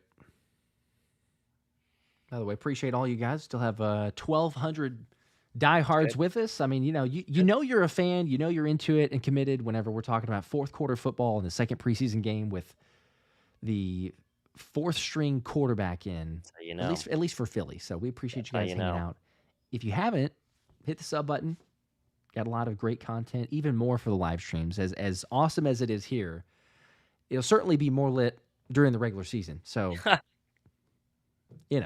That is true. And, I'm just thinking about the fact that we got back-to-back primetime games to start things off, right? You're going to go all the way down to Brazil, which is going to be very interesting, and then come back and Monday Night Football for national TV Part 2 against the very, very good Atlanta Falcons, who, if Kirk Cousins plays well, that is a crazy good offense. And the defense has ballers. It might be the best safety tandem in the National Football League. They had Matthew Judon. It's going to be a real test. If the Eagles start 2-0, we're going to be sitting back here feeling pretty darn good about this football team. I think 1-1, maybe lose the Packer game, win the Falcon game, vice versa. We're still feeling pretty decent as long as they're competitive. 0-2, and, DEFCON 1, we'll get very upset about that. But I think I think it's going to be interesting. It's going to be fun. And it's almost here. We are less than a month away. We are less than a month away. So, got to like that. For sure. Appreciate the 5 here from Brandon. Brandon saying this preseason coverage is as horrible as my high school football team coverage. Well, they've cut back and forth to a lot of other things than the game, but that's the Patriots broadcast. That's certainly NFL Network preseason coverage. HC saying that y'all should show the game. Like I said before, we would love to. We just are not able to, unfortunately, because the NFL would hit us so quickly with the copyright and everything for the channels. But we do our best. They're getting back, and Jaquay Jackson doesn't look good. On the cart, knee injury, left knee. He's got a towel over his helmet here as they're carting him off, and that is, you never like to see that, but certainly for rookie Jaquay Jackson. Looks like you're a play behind. Joe Milton keeps it on the right side. He's going to get about 4 yards and run over Andre Sam in the process. So 3rd down and 8 upcoming. 12:21 to go here in the 4th quarter. All right, should be caught up here. 13 on the play clock. 12, 11, 10. Okay. I may be ahead of you now, so this go for it. It keeps jumping, but Milton is rolling right side, and he's complete. Wallace, and that is a 1st down. Yeah, that's going to be no one in coverage there. I couldn't even tell. Tristan McCollum ran him out of bounds. I don't even know who that was supposed to be over there, but an easy 1st down. A lot of backups in right now. A lot of way down the depth chart players. With 11:30 to play in the 4th quarter, so lots of time. Now a fumbled snap, and Milton does get on it, though. A couple of those tonight. 2nd 11. Yeah, just a bad exchange. He's under center right here, and like we saw with Tanner McKee, like we saw with Drake Maye, now with Joe Milton, got to hold on the football, and so worried about what's happening in the play that you just drop it there. So 2nd down and 12. Nothing says preseason football like the 4th fumbled snap of a game. That's case in point. 2nd and 12. Milton takes the snap, this time in the gun. Dropping back, has time, looking right side, fires complete, and it's short of the 1st down marker by about 2 or 3 yards, wrapped up by Job. It'll bring up a 3rd and 3. I couldn't tell who the receiver was there for the Patriots. Good throw. You throw to the right side. It's a comeback route. Shows you the arm of Joe Milton, and that's one thing Patriots reporters have noted, that he has had an absolute cannon so far in training camp, and good throw there. That looked nice. All right, 3rd and 3. Ball in the Philly 26. Milton in the gun. Eagles showing blitz. They are blitzing, and Milton over the middle had a man incomplete, intended for Wallace, but it was... looks like a little miscommunication or not on the same page. I couldn't tell if that was a bad throw or Milton thinking that Wallace was supposed to be over a slant over the middle. They're showing Wallace on the sideline talking to the receiver coach, so I think they should have thought that it would be a slant over the middle. Looks like we're going to get a sly field goal here. As this is a little bit of a head, 45-yarder. Yeah.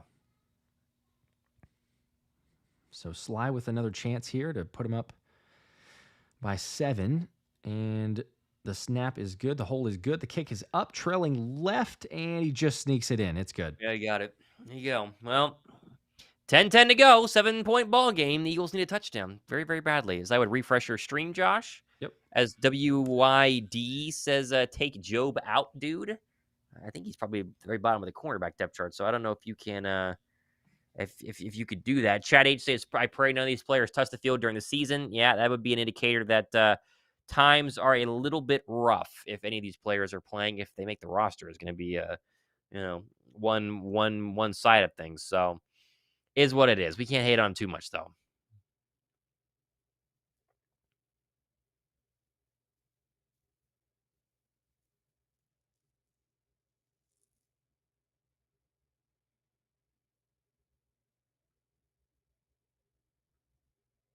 Oh, I can't hear you. Can anyone else hear Josh? I cannot. I wonder if I should have. Test. There you are. Yeah, I can hear you now. Weird. Okay. It's really quiet. I was like, and I'm looking at the chat. There you go. I got you.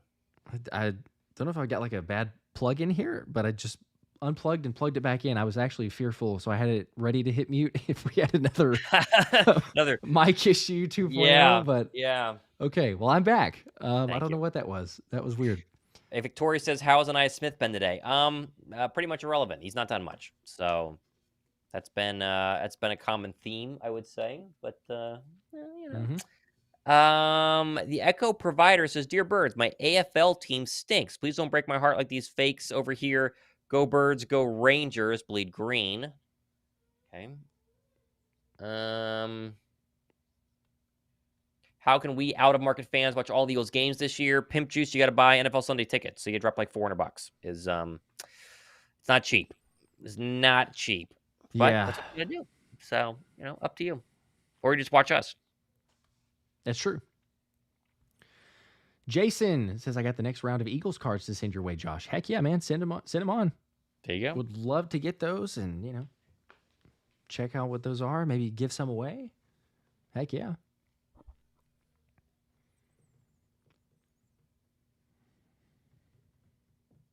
Well, Thursday night football. I don't know. Today feels off to me. It doesn't feel like Thursday. I'm sure for you it feels way different because Alaska time zone different change. All very much of a different change, but. Yeah, it looks like they're lined up to kick this one off. Okay. Anyone know where to get Josh's shirt? That's a good question, Josh. Where did you get your shirt? I'll answer that in 1 second. As the kickoff is returned up to the 20 and slipping his TDP to the 22, so that's where the Eagles will have it with 10:05 in the fourth quarter. As far as where I got my shirt, okay, so quite honestly, this is probably not what I would recommend to do for like most situations of going and getting Eagles fandom. But I saw Kelsey wear this at the draft, and I literally just typed in "Hungry Dogs Run Faster" Kelsey shirt, and it just popped up on a random site. So that, I'm sure if you type that in and just Google it, something will come up. As always, maybe be a little bit cautious of where you're buying that from, but it worked out. So TDP with the handoff there, gain of about 2, and interestingly enough, Tanner McKee, he's back in, isn't he? Really? Did I just see McKee? I'm 90% sure I just saw a 16. Okay, well, we're getting a shot at the Patriots sideline, so we are unsure if that is the case right now. That would be, back to this. Kai is saying McKee is back also. Really? I'm 90% sure that I saw him, unless my eyes are playing tricks on me. But that very much looked like Tanner McKee. Is he hurt? I don't know. Yeah, there's Tanner McKee. Well, that one's shocking. So it's a 2nd and 9. McKee fake handoff, has some pressure up the middle. It's going to be a tight end screen to E.J. Jenkins, who's brought down behind, a gain of about 2. That did not look good. That looked like an ankle, and he is down. Ooh, he is. Yeah, Eagle reporters don't know why McKee is in this game. That doesn't make sense. It doesn't. Why would you put him back in? That just...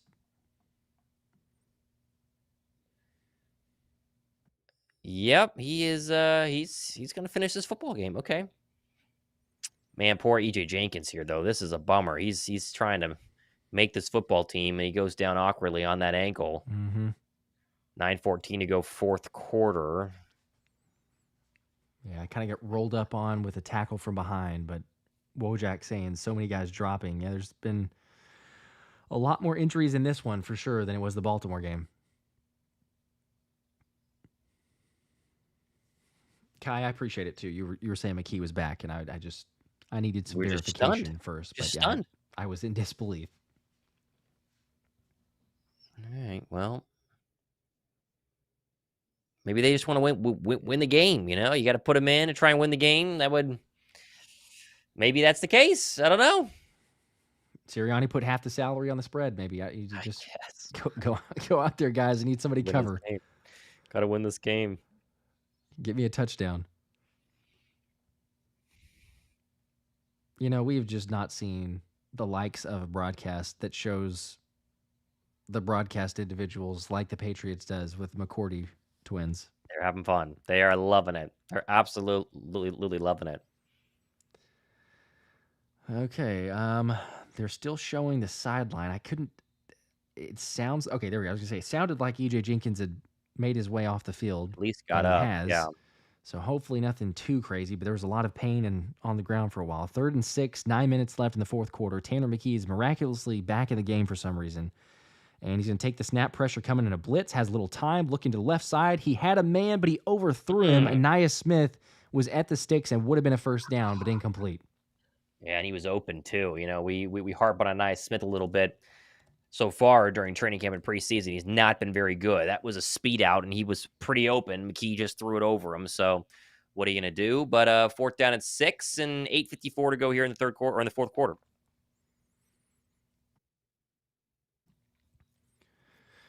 Well, that didn't help us. So 4th and 6, 8:54 left in the fourth quarter. You wonder if we'll see Tanner McKee again. Like, I don't know why you saw him there. Surely you wouldn't after that. But the punt is away. Wallace back to return. Great punt. Caught at the 19, fumbles it. Can't get it. He finally holds on to it right before Jeremiah Trotter Jr. I thought he was going to lose that thing. He took 2 or 3 attempts to try to pick it up and couldn't, and finally was able to gather it on the ground.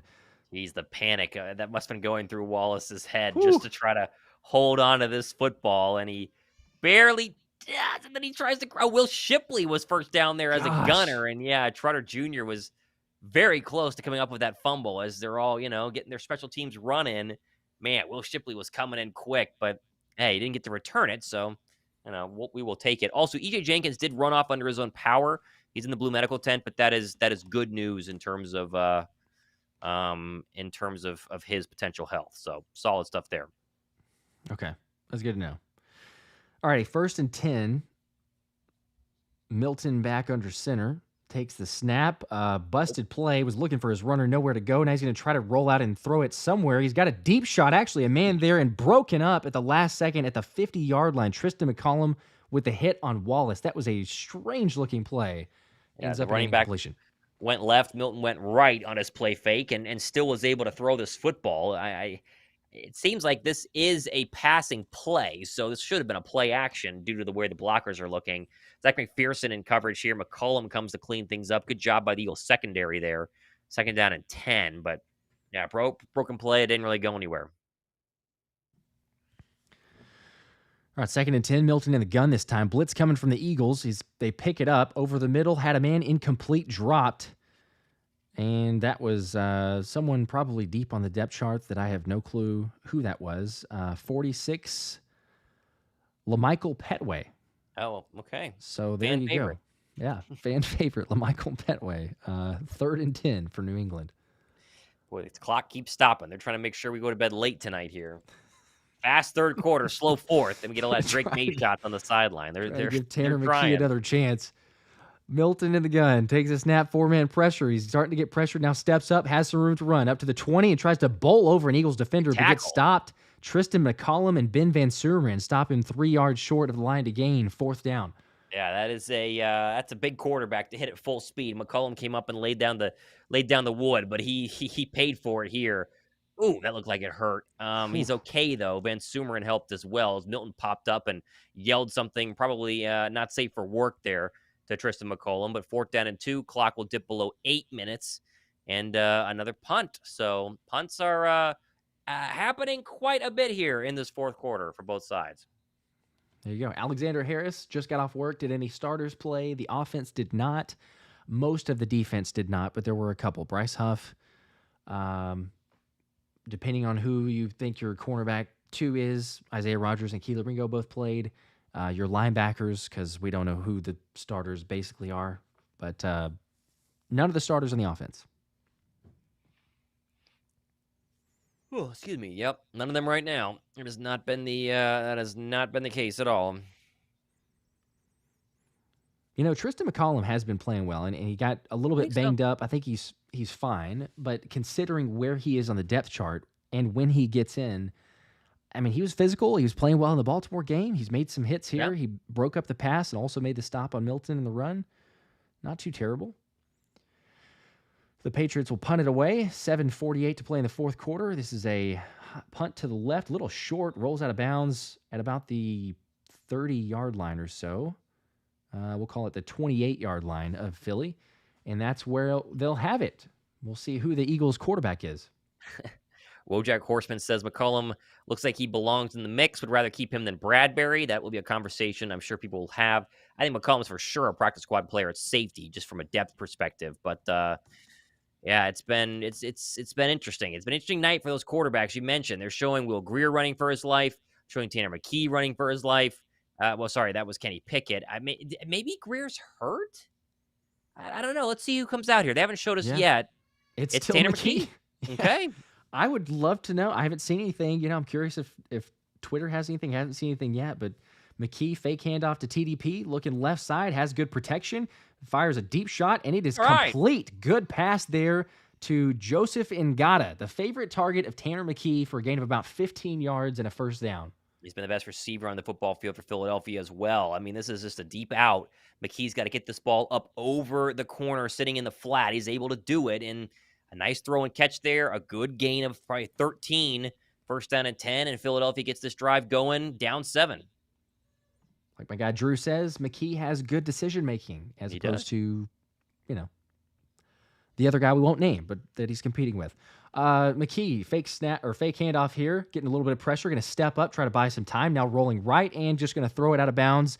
And that play results in an incompletion, so it won't show up in any sort of highlight. But I will even say that, for example, is a difference of Kenny Pickett versus Tanner McKee. He's trying to buy some time, looking down the field. You know he's going to be aggressive if he can. There's nowhere to go. You don't force anything. Throw it out of bounds. Incomplete. 2nd and 10. Yeah, and he avoided the sack really well there. I mean, that could have been a very negative play, and instead he's able to essentially, like you said, live to play another down. All right, ball on the Philly 46-yard line. 2nd and 10, 7 minutes to play in the fourth quarter. Tanner McKee trying to lead this comeback here. Takes the snap, a blitz coming, gets it away quick to Austin Watkins. Broken tackle up to the first down marker and past it, and it's a first down. All right. Good play there from Austin Watkins. That would have been a 6-yard gain, turns it into a 10-yard gain, and new set of downs, 6:45 to go, fourth quarter. The Bird offense is marching a little bit here. It is. And Philly Don 23, appreciate the 2, says great job as usual, or great job guys as usual. We appreciate that. That means a lot. Just like great job as usual for Tanner McKee. We talk about the blitz right there. He's got the blitz. He's got to get it quick. He finds his hot read. Now it's 1st and 10, ball inside New England territory at the 42. Pass to TDP, I believe. Nice. Or wait, was that Milton or is that TDP? I couldn't. It's Kendall Milton, I believe. Yeah, okay, it's Milton. Good catch and run there, just short of the first down marker, gain of about 9. I think he got it. Did he get it? I think they're going to give it to him. Yeah. All right, we'll take that. Wow. Yeah, it makes a man miss. This could have easily been, a 2-yard gain, and instead gets 10, and the clock will continue to run. 5:54 to go, fourth quarter. Eagle offense, 3 straight first downs. Clock ticking, 5:45 to play in the fourth quarter. Eagles trail 13-6. Tanner McKee in the gun, fake handoff, dropping back, has some time, looking over the middle, a strike. It's complete all the way up to the 5-yard line. And got it still up, trying to push forward and brought down inside the 5 at the 4.5-yard line. And don't tell me there's not another QB2. There's not a question. I think it's really building here. I really. This drive has been the best the offense has looked all night. And when Tanner McKee played his first 2 drives, he had a 98 quarterback rating. I mean, he's been making good decisions, really throwing the football down the field. I mean, Kenny Pickett was unable to do. And the connection with Joseph Ngata, as they're going to go hurry up here, it's been the connection of the night. 1st and goal. Time at the 5-minute mark of the fourth quarter. Motion. Looks like Jacob Harris and McKee a fake handoff. Right side has a man complete at the 1, and it's just short. It's Folch, the tight end, not able to get in, but the ball at the 1-yard line now. 2nd and goal. It's that play they love to use Dallas Goedert on, where they fake the inside zone and then roll to the right and throw it to the tight end in the flat. And like you said, Folch is about 1.5 feet away from scoring. There's a good tackle there by the DB for the Patriots. That's Del Pettis, the rookie, number 34. And so 2nd and goal, but it's at the 1 and a chance to tie the football game upcoming. Here we go. McKee in the gun. Has Milton to his right. It's going to be handoff. Milton up the middle. Hits contact. Pushes forward. Rolls past. Touchdown. Points. Gets to Milton with the touchdown and the points. 1 PAT away from tying this game up at 13 all. What a drive by Tanner McKee. And also what a great second effort by Milton there for the score. Do you go for 2 here, Josh? 4:23 to go. Why not? I mean, why not? Do it. I say do it. Touchdown, Eagles. Let's play the dang song. Play it. It's been way too long. We haven't been able to do it. They're going for 2. What do you got? What's your 4th string, 4th quarter, 2nd preseason game, 2-point conversion go-to play? Very interesting here. Here we go. 2-point attempt. They're going to do it. McKee in the pistol. Takes the snap. Right side has a man. Ainias Smith caught. Touchdown or 2-point conversion good, I suppose. But there you go. and we're going to get the win. There's still 4:23 left in the fourth quarter, but I don't know what I guess I just played the touchdown graphic. I didn't actually do a 2-point graphic, so I guess touchdown maybe. I can't do the field goal good. It's a great 14-13.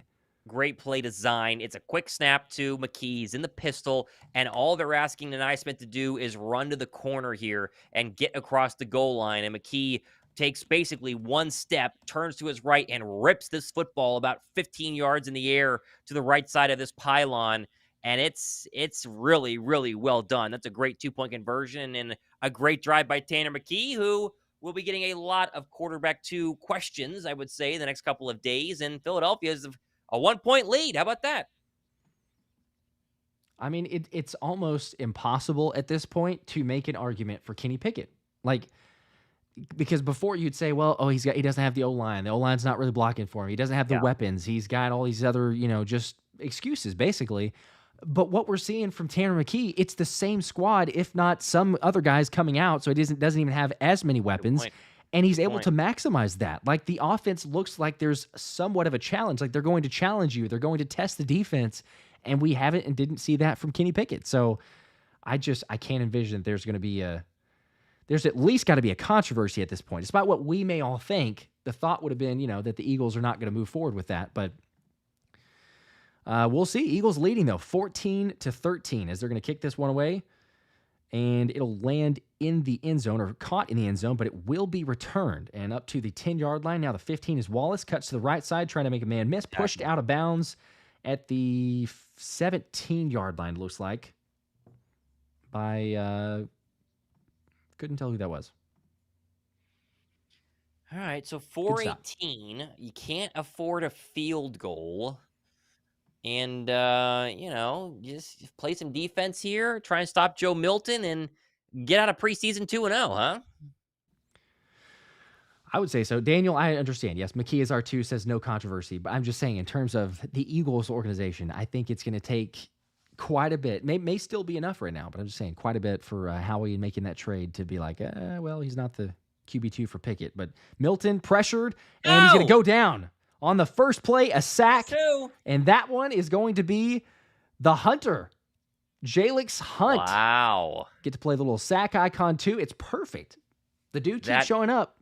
Is a great inside move from Jalyx Hunt. I mean, this is classic speed, getting around the guard, and really blowing this play up before Joe Milton knew what hit him.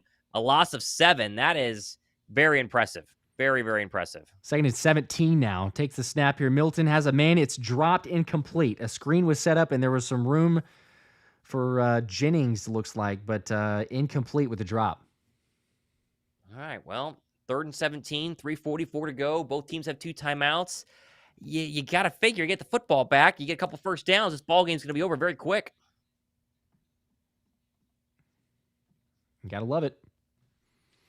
Also, shout out to Alexander real quick. Appreciate the 5. Said, love listening to the 1-2 punch of you guys. Reminds me of what Saquon and Jalen will do this upcoming season. Fly, Eagles, fly. Let's go. We appreciate that. Appreciate it. Milton takes the snap. More pressure coming. He's going to be tripped up and sacked. And that one is going to be, actually, I was going to say Patrick Johnson, but that is... Not. Who is that? 46? Why am I drawing a blank on who that is? 46. Lewis. Oh, my gosh. Jeez, that's really going down to the bottom of the barrel. Yeah, I was going to say, we are talking about, because I saw the 4 and immediately just think, it's Patrick Johnson. But right. There you go. Showing up in a good way, making some news for a good reason. We'll take that. Bobby YT PUBG Mobile, $2 super chat. Yes, I need to win this leg. I need to win this leg. There you go. Well, we're trying. Right now, it's looking good. Okay. Hopefully, I don't know if you did the money line or you're doing the spread, but either way, Ainias Smith now on the punt return and catches it, so that's a positive. Doesn't really go anywhere, but out of bounds at about midfield, and the Eagles will get the ball back. So ball at the 50-yard line, and I'm assuming that Tanner McKee is going to still play the rest of this game because I don't know why there's anyone else, which is a confidence factor if you've got anything on this one or the leg that, what's his name that I can't pronounce, needs it. So good luck to you. Also, John, appreciate the 20, says, thanks for the coverage. You guys rock. Go Birds. Appreciate that. We appreciate you, John. You got a great sign, by the way, too. I may have seen it somewhere, but I love the profile pic. Great sign. Boy has the money line, so looking good. Okay, even better. Had a pretty good payout for that one since they were 3-point underdogs. There you go. 2:48 to play.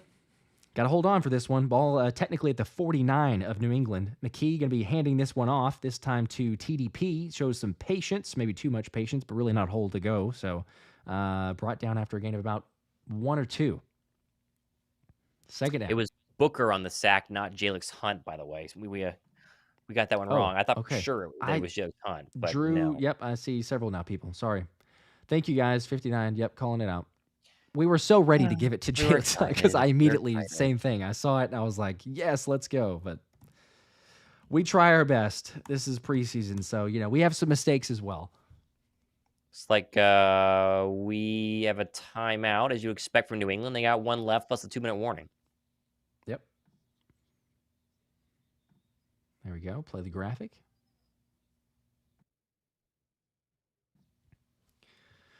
Storm 7 saying undefeated preseason with a little question mark there. I don't know. Maybe. One more after this if they hold on. Who knows what that means exactly. I don't know if an undefeated preseason or a defeated preseason makes much of a difference, but I guess you'll take the wins. Shout out to everybody in the chat and watching. Almost 800 likes. We're almost there. If you've not already, hit that like button and make sure to subscribe if you have not either. We appreciate that. It means a lot. Wojak giving us the benefit of the doubt. Eagles number font 58 and 59 look identical. So appreciate that. Appreciate that. Yep. Philly just another timeout. Yep. So yeah, well, one second more. and 8 still 2:42 to go. One for each team. Because we couldn't finish this game before 10 p.m. for those I thought of you so. on the East Coast. I thought so. I thought that there was a chance. No, thought there was a chance. Doesn't seem to be the case. Still, tomorrow's Feel Good Friday, though. We just get chill, Get a little video recap. That's about it. Go to the gym. Nice and easy day. Heck yeah.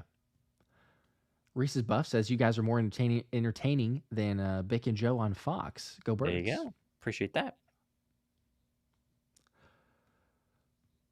All right, now they're going to snap. Here we go. Second and 8, 2:42 in the fourth. Tanner McKee in the gun. Ball on the 47 of New England. Takes the snap. 4-man pressure. Looking middle. Not going to go right. Dumps it off. It's TDP and brought down at the line of scrimmage. So no final game. Third timeout from New England. That'll they can't stop the clock again until the 2-minute warning. But third down and 8, you gotta get a first down here to maybe really ice this game. First down basically seals it because they can run all the way down to the 2-minute warning and then a couple of runs and punt away with seconds on the left on the clock. So we will. I think they should throw. I mean, you got to try to win this game. Yep, I think so. Just go ahead and end it. Get the first down. Be confident. Play for the win.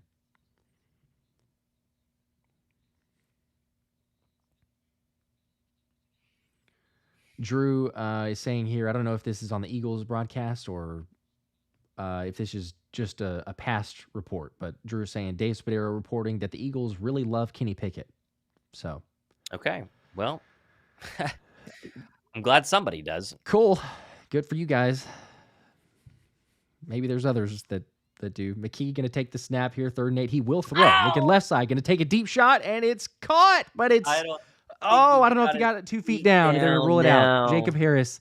It was a pretty good catch, jumping up for it, but could not get the second foot in.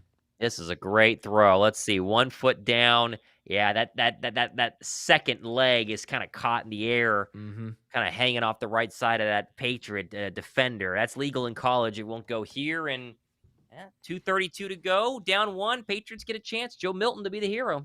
It's a good ball, though. Stick shift just said it. That's a really good ball.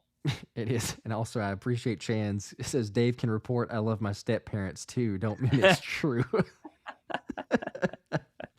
You guys keeping it real. Oh, man. Oh, 4th and 8. The punt is away. And a fair catch is going to be called by Wallace at the 16-yard line. So New England will have the ball. 2:25 left in the 4th, trailing by 1. And your parlays, your legs, your money lines are still hanging on by a thread. There's a chance. I like Fade saying, "What is Dave basing that on?" I guess practice would be my guess. Because Howie It's called not a down and said, game. "Dave, we love Kenny Pickett." We love Kenny Pickett. We'll tweet that right now. Yeah, well.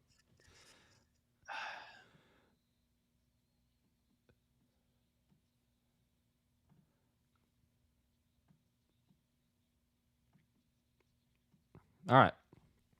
Let's see. Is this Bailey Zappi in there now? It is. 1st and 10. Oh, Four-man pressure. Going to throw over the middle and nearly intercepted, or looked like it, but it's actually caught. Ben Van Sumeren in coverage. I thought Ben Van Sumeren was going to do it. Oh, here, Dave said this on the Eagle broadcast. I know there were conversations about Tanner McKee after 2 great preseasons. The Eagles really like Kenny Pickett. They view this team as 3 quarterbacks, and Pickett is 2. Well, good for him, as there's a pass to the right side, complete to the running back, wide open. I'm not sure who was supposed to have him, but a gain of about 14 and a first down. It still feels like one of those reports where you're like, all right, we're getting all this hype from fans, and they're seeing what's going on, so let's go ahead and get ahead of it. But I just don't know how you I don't know how you take that and you see the game that he's had, and you just, it's almost like you're trying to lock it in with that report. Like if you're giving it to him and you're telling it to the rest of the public, that's trying to say like, yeah, who cares? Jason saying, yeah, I love my ex-wife. All these different comments here about what he would report. Oh my gosh. Walt Liquor, hey, appreciate that. Says, I like the stream, although a Pats fan. Good job. That means a lot. We appreciate that, despite being a Pats fan. Wojak, the Pats are trying to win, yes.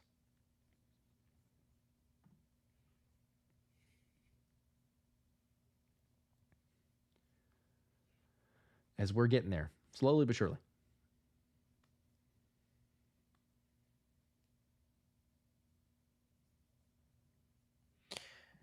All right.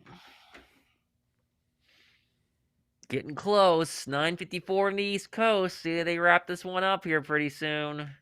They can do it for you. I want another win. I want another dub. We're getting there. Slowly but surely, we're getting there. Give me another dub. There's your stats while we're in the commercial break, for those of you curious and wondering. But Tanner McKee, 140 yards, 15 for 19, 7.4 average, 97.4 rating. That is your QB2. Although, Howie Roseman would like you to believe that 11 for 13, 67 yards, and a 5.2 average with 4 sacks is your QB2 in Kenny Pickett. He did get sacked more. I would also say objectively the pass blocking was not as good for Kenny Pickett. However, there were at least 2 times that just by him not being as decisive, he caused the sack himself. So I agree. Take that for what we may. TDP leads the runners with 7 yards per carry, 4 carries for 28 yards. Joseph Ngata, 5 receptions, 88 yards, 17.6 average. Pretty good. Pretty good, huh? It's not bad. You'd gladly take that. I mean, yeah, you would. He's not a surefire, wide receiver 3, 4, 5 even, but just the fact that you've got some depth there, he's assuredly a practice squad guy. But given the depth, and if you have some injury issues and how he doesn't actually go and make a play, then I don't know. Let's see. Defensively, Nakobe Dean, your leading tackler. Okay. 5 tackles. Take that. Yes, Thomas Booker with the sack officially. We see it there, as I was wanting to give that one to Jalyx Hunt. Gusto, appreciate the 5. Question here, what happened to Teron Jackson? Is he still on the team? Yes, he is. He's actually registered with 1 tackle officially tonight, so he is still on the team. Hasn't gotten too many reps, but he is still an Eagle, so for what that's worth. Screws the CEO says, are one of you guys giving away Eagles-Falcons tickets? I think you already did. I don't think yours are available now. Actually, Tuesday giving it away, but yes. There you go. Okay. And I'm giving mine away when I get 60K subs. So soon, very soon. Here we go. Back from commercial. So enter for both of those. You could, who knows, maybe get lucky, win 4 of them. But yes, back from commercial here, as I might be a bit behind you. I'm just getting the snap. Zappy with the snap, dropping back, looking left side, going to fire a deep shot on the out. It's complete, and the first down. Very, very easy there. Eli Rickson coverage, out of bounds, 1:55 to play. Yeah, I'd refresh your stream a little bit ahead right now. Okay. You mentioned it, 1:55, out of bounds, clock stops. 14-13 game as they're showing the Patriot kicker Ryland warming up here. Needs to get about 30 more yards to have a chance. Let me know when you're back in. Zappy in the gun. Okay, Eagles potentially showing pressure. All you. All right. Yep. Looks like Zappy throws it left side, incomplete. Intended receiver there. Actually, couldn't tell who the intended receiver, but throws a little high, incomplete. Eli Ricks in coverage. He was looking, pick six Ricks. This is his time to make a play, and he's staring down Zappy as Van Sumeren had a really good pressure there to make Zappy step up and throw this ball out of bounds. But snap, and it's fumbled, and the Eagles have it. Okay. It's a bad snap, fumbled, roll backwards. Zappy couldn't hold on, and it is gathered up there by, goodness. I could not see the Eagle. I could not tell who that was. Was that Lewis, the linebacker? 47? I think it was. It's so hard to tell with the... We're so far down at the depth chart, and apologies to these guys. Oh, this is a miserable snap. I mean, oh my gosh. You might have had some money on that parlay there. Yep, that was Brandon Smith. Brandon Smith, yeah. Brandon Smith with the seal in the deal. Recovers the fumble. Does the Patriots center not know that he's in shotgun? I don't know what was going on there. That was so bad. Jeez. So terrible. Yeah, well, oh my gosh. Victory formation. Birds are going to do it, baby, huh?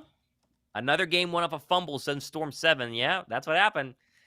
That 2-0 preseason feeling, baby. Doesn't get any better than that, besides winning regular games. But, what are you going to do? Poor Bailey Zappi trying to go win the football game. What a bummer. What a bummer. Birds do it again. Gotta love it. And they're in victory formation now, so, that one is pretty much a given. There's a minute 10, clock is ticking.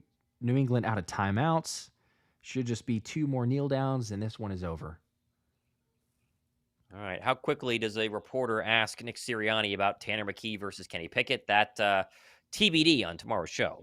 Tune in next time, because that's going to be very, very interesting. Incredibly quickly. You have to ask that question. Let me get to some of these super chats too as we're winding down. Appreciate all you guys. Seriously. I mean, look, we're at 1,500 people almost here. Almost 900 likes. You guys are the best. Y'all already knew that, but appreciate the 5 from Wesley. Says, appreciate the game coverage on a preseason game. Go Birds. The McCourty twins were horrific. So you were right there with us. Listening to the broadcast, trying to survive. As the Eagles win 14-13, those that took the money line, congrats to you. Those that took the +3, it wasn't even a sweat. You're good to go. The Eagles improved to 2-0 on the preseason. Philly Don, thank you as well for the 2. Says, have a good night, everyone. There's really no reason to let this one linger. I mean, any last-second thoughts that you had, Thomas? This is a late night as well, so everyone's trying to get out of here. But anything to wrap it up? I think that you're going to have a lot of fans saying quarterback controversy. I think the Eagles will hold fast and say no because they traded away some pretty good draft capital for Kenny Pickett, and they don't want to ruin his overall, growth and potential as a quarterback. And apparently, according to Dave Spadaro, they like what he's seen so far during training camp. But listen, I mean, he looked good. He looked really good. And we just got a super chat here from Taekwon Fortune saying, Ngata with a bunch of eye emojis. Joseph Ngata played very, very well. And that's a position that, has an opportunity to make the roster based on injuries, based on Johnny Wilson being in concussion protocol for this game, Ainias Smith not doing much. And so Ngata, his stock rose big time tonight. Overall, a quiet game, Josh. I don't think there was anything crazy special. I don't think anyone blew me away besides Tanner McKee and Joseph Ngata. But, hey, a win's a win. We'll take it. And we're getting ready for one final week of preseason practices before we get ready for week 1 against the Green Bay Packers. Thank the Lord. I'll just say that. There's only so much preseason that we can take, and we're glad for the people that are trying to get roster spots. But I'm right there with you, yes. And appreciate the 2, Taekwon, for the Ngata comment. He did have a night. Curious to see if he can do something. The injuries, we'll keep you guys posted, obviously, within the videos the next coming days. How serious is Johnny Wilson? The concussion, that thing was kind of strange and odd. But will we see anything from Howie, the QB controversy, everything else? But, yes, so seeing all the comments from everybody wishing the best, hanging out, all the other stuff, that was fantastic. Fade into you said you guys rock so much better than listening to the broadcast. Thank you. Good night. Again, appreciate it. This is just the preseason, so more to come. More graphics, other things in the works, too, for the live stream, so only going to get bigger and better. Make sure to hit the like button. Subscribe if you've not already. Thomas is giving away the Brian Westbrook autographed jersey, also the tickets to the Nick Foles game that we got going on. Yep. Get him to the 60K subs. And like I say, just make sure to stay tuned because we'll have more on the videos coming out soon. But appreciate it as always. For Thomas Mott, I'm Josh Davis, and you guys have an awesome night. Go Birds. Go Birds.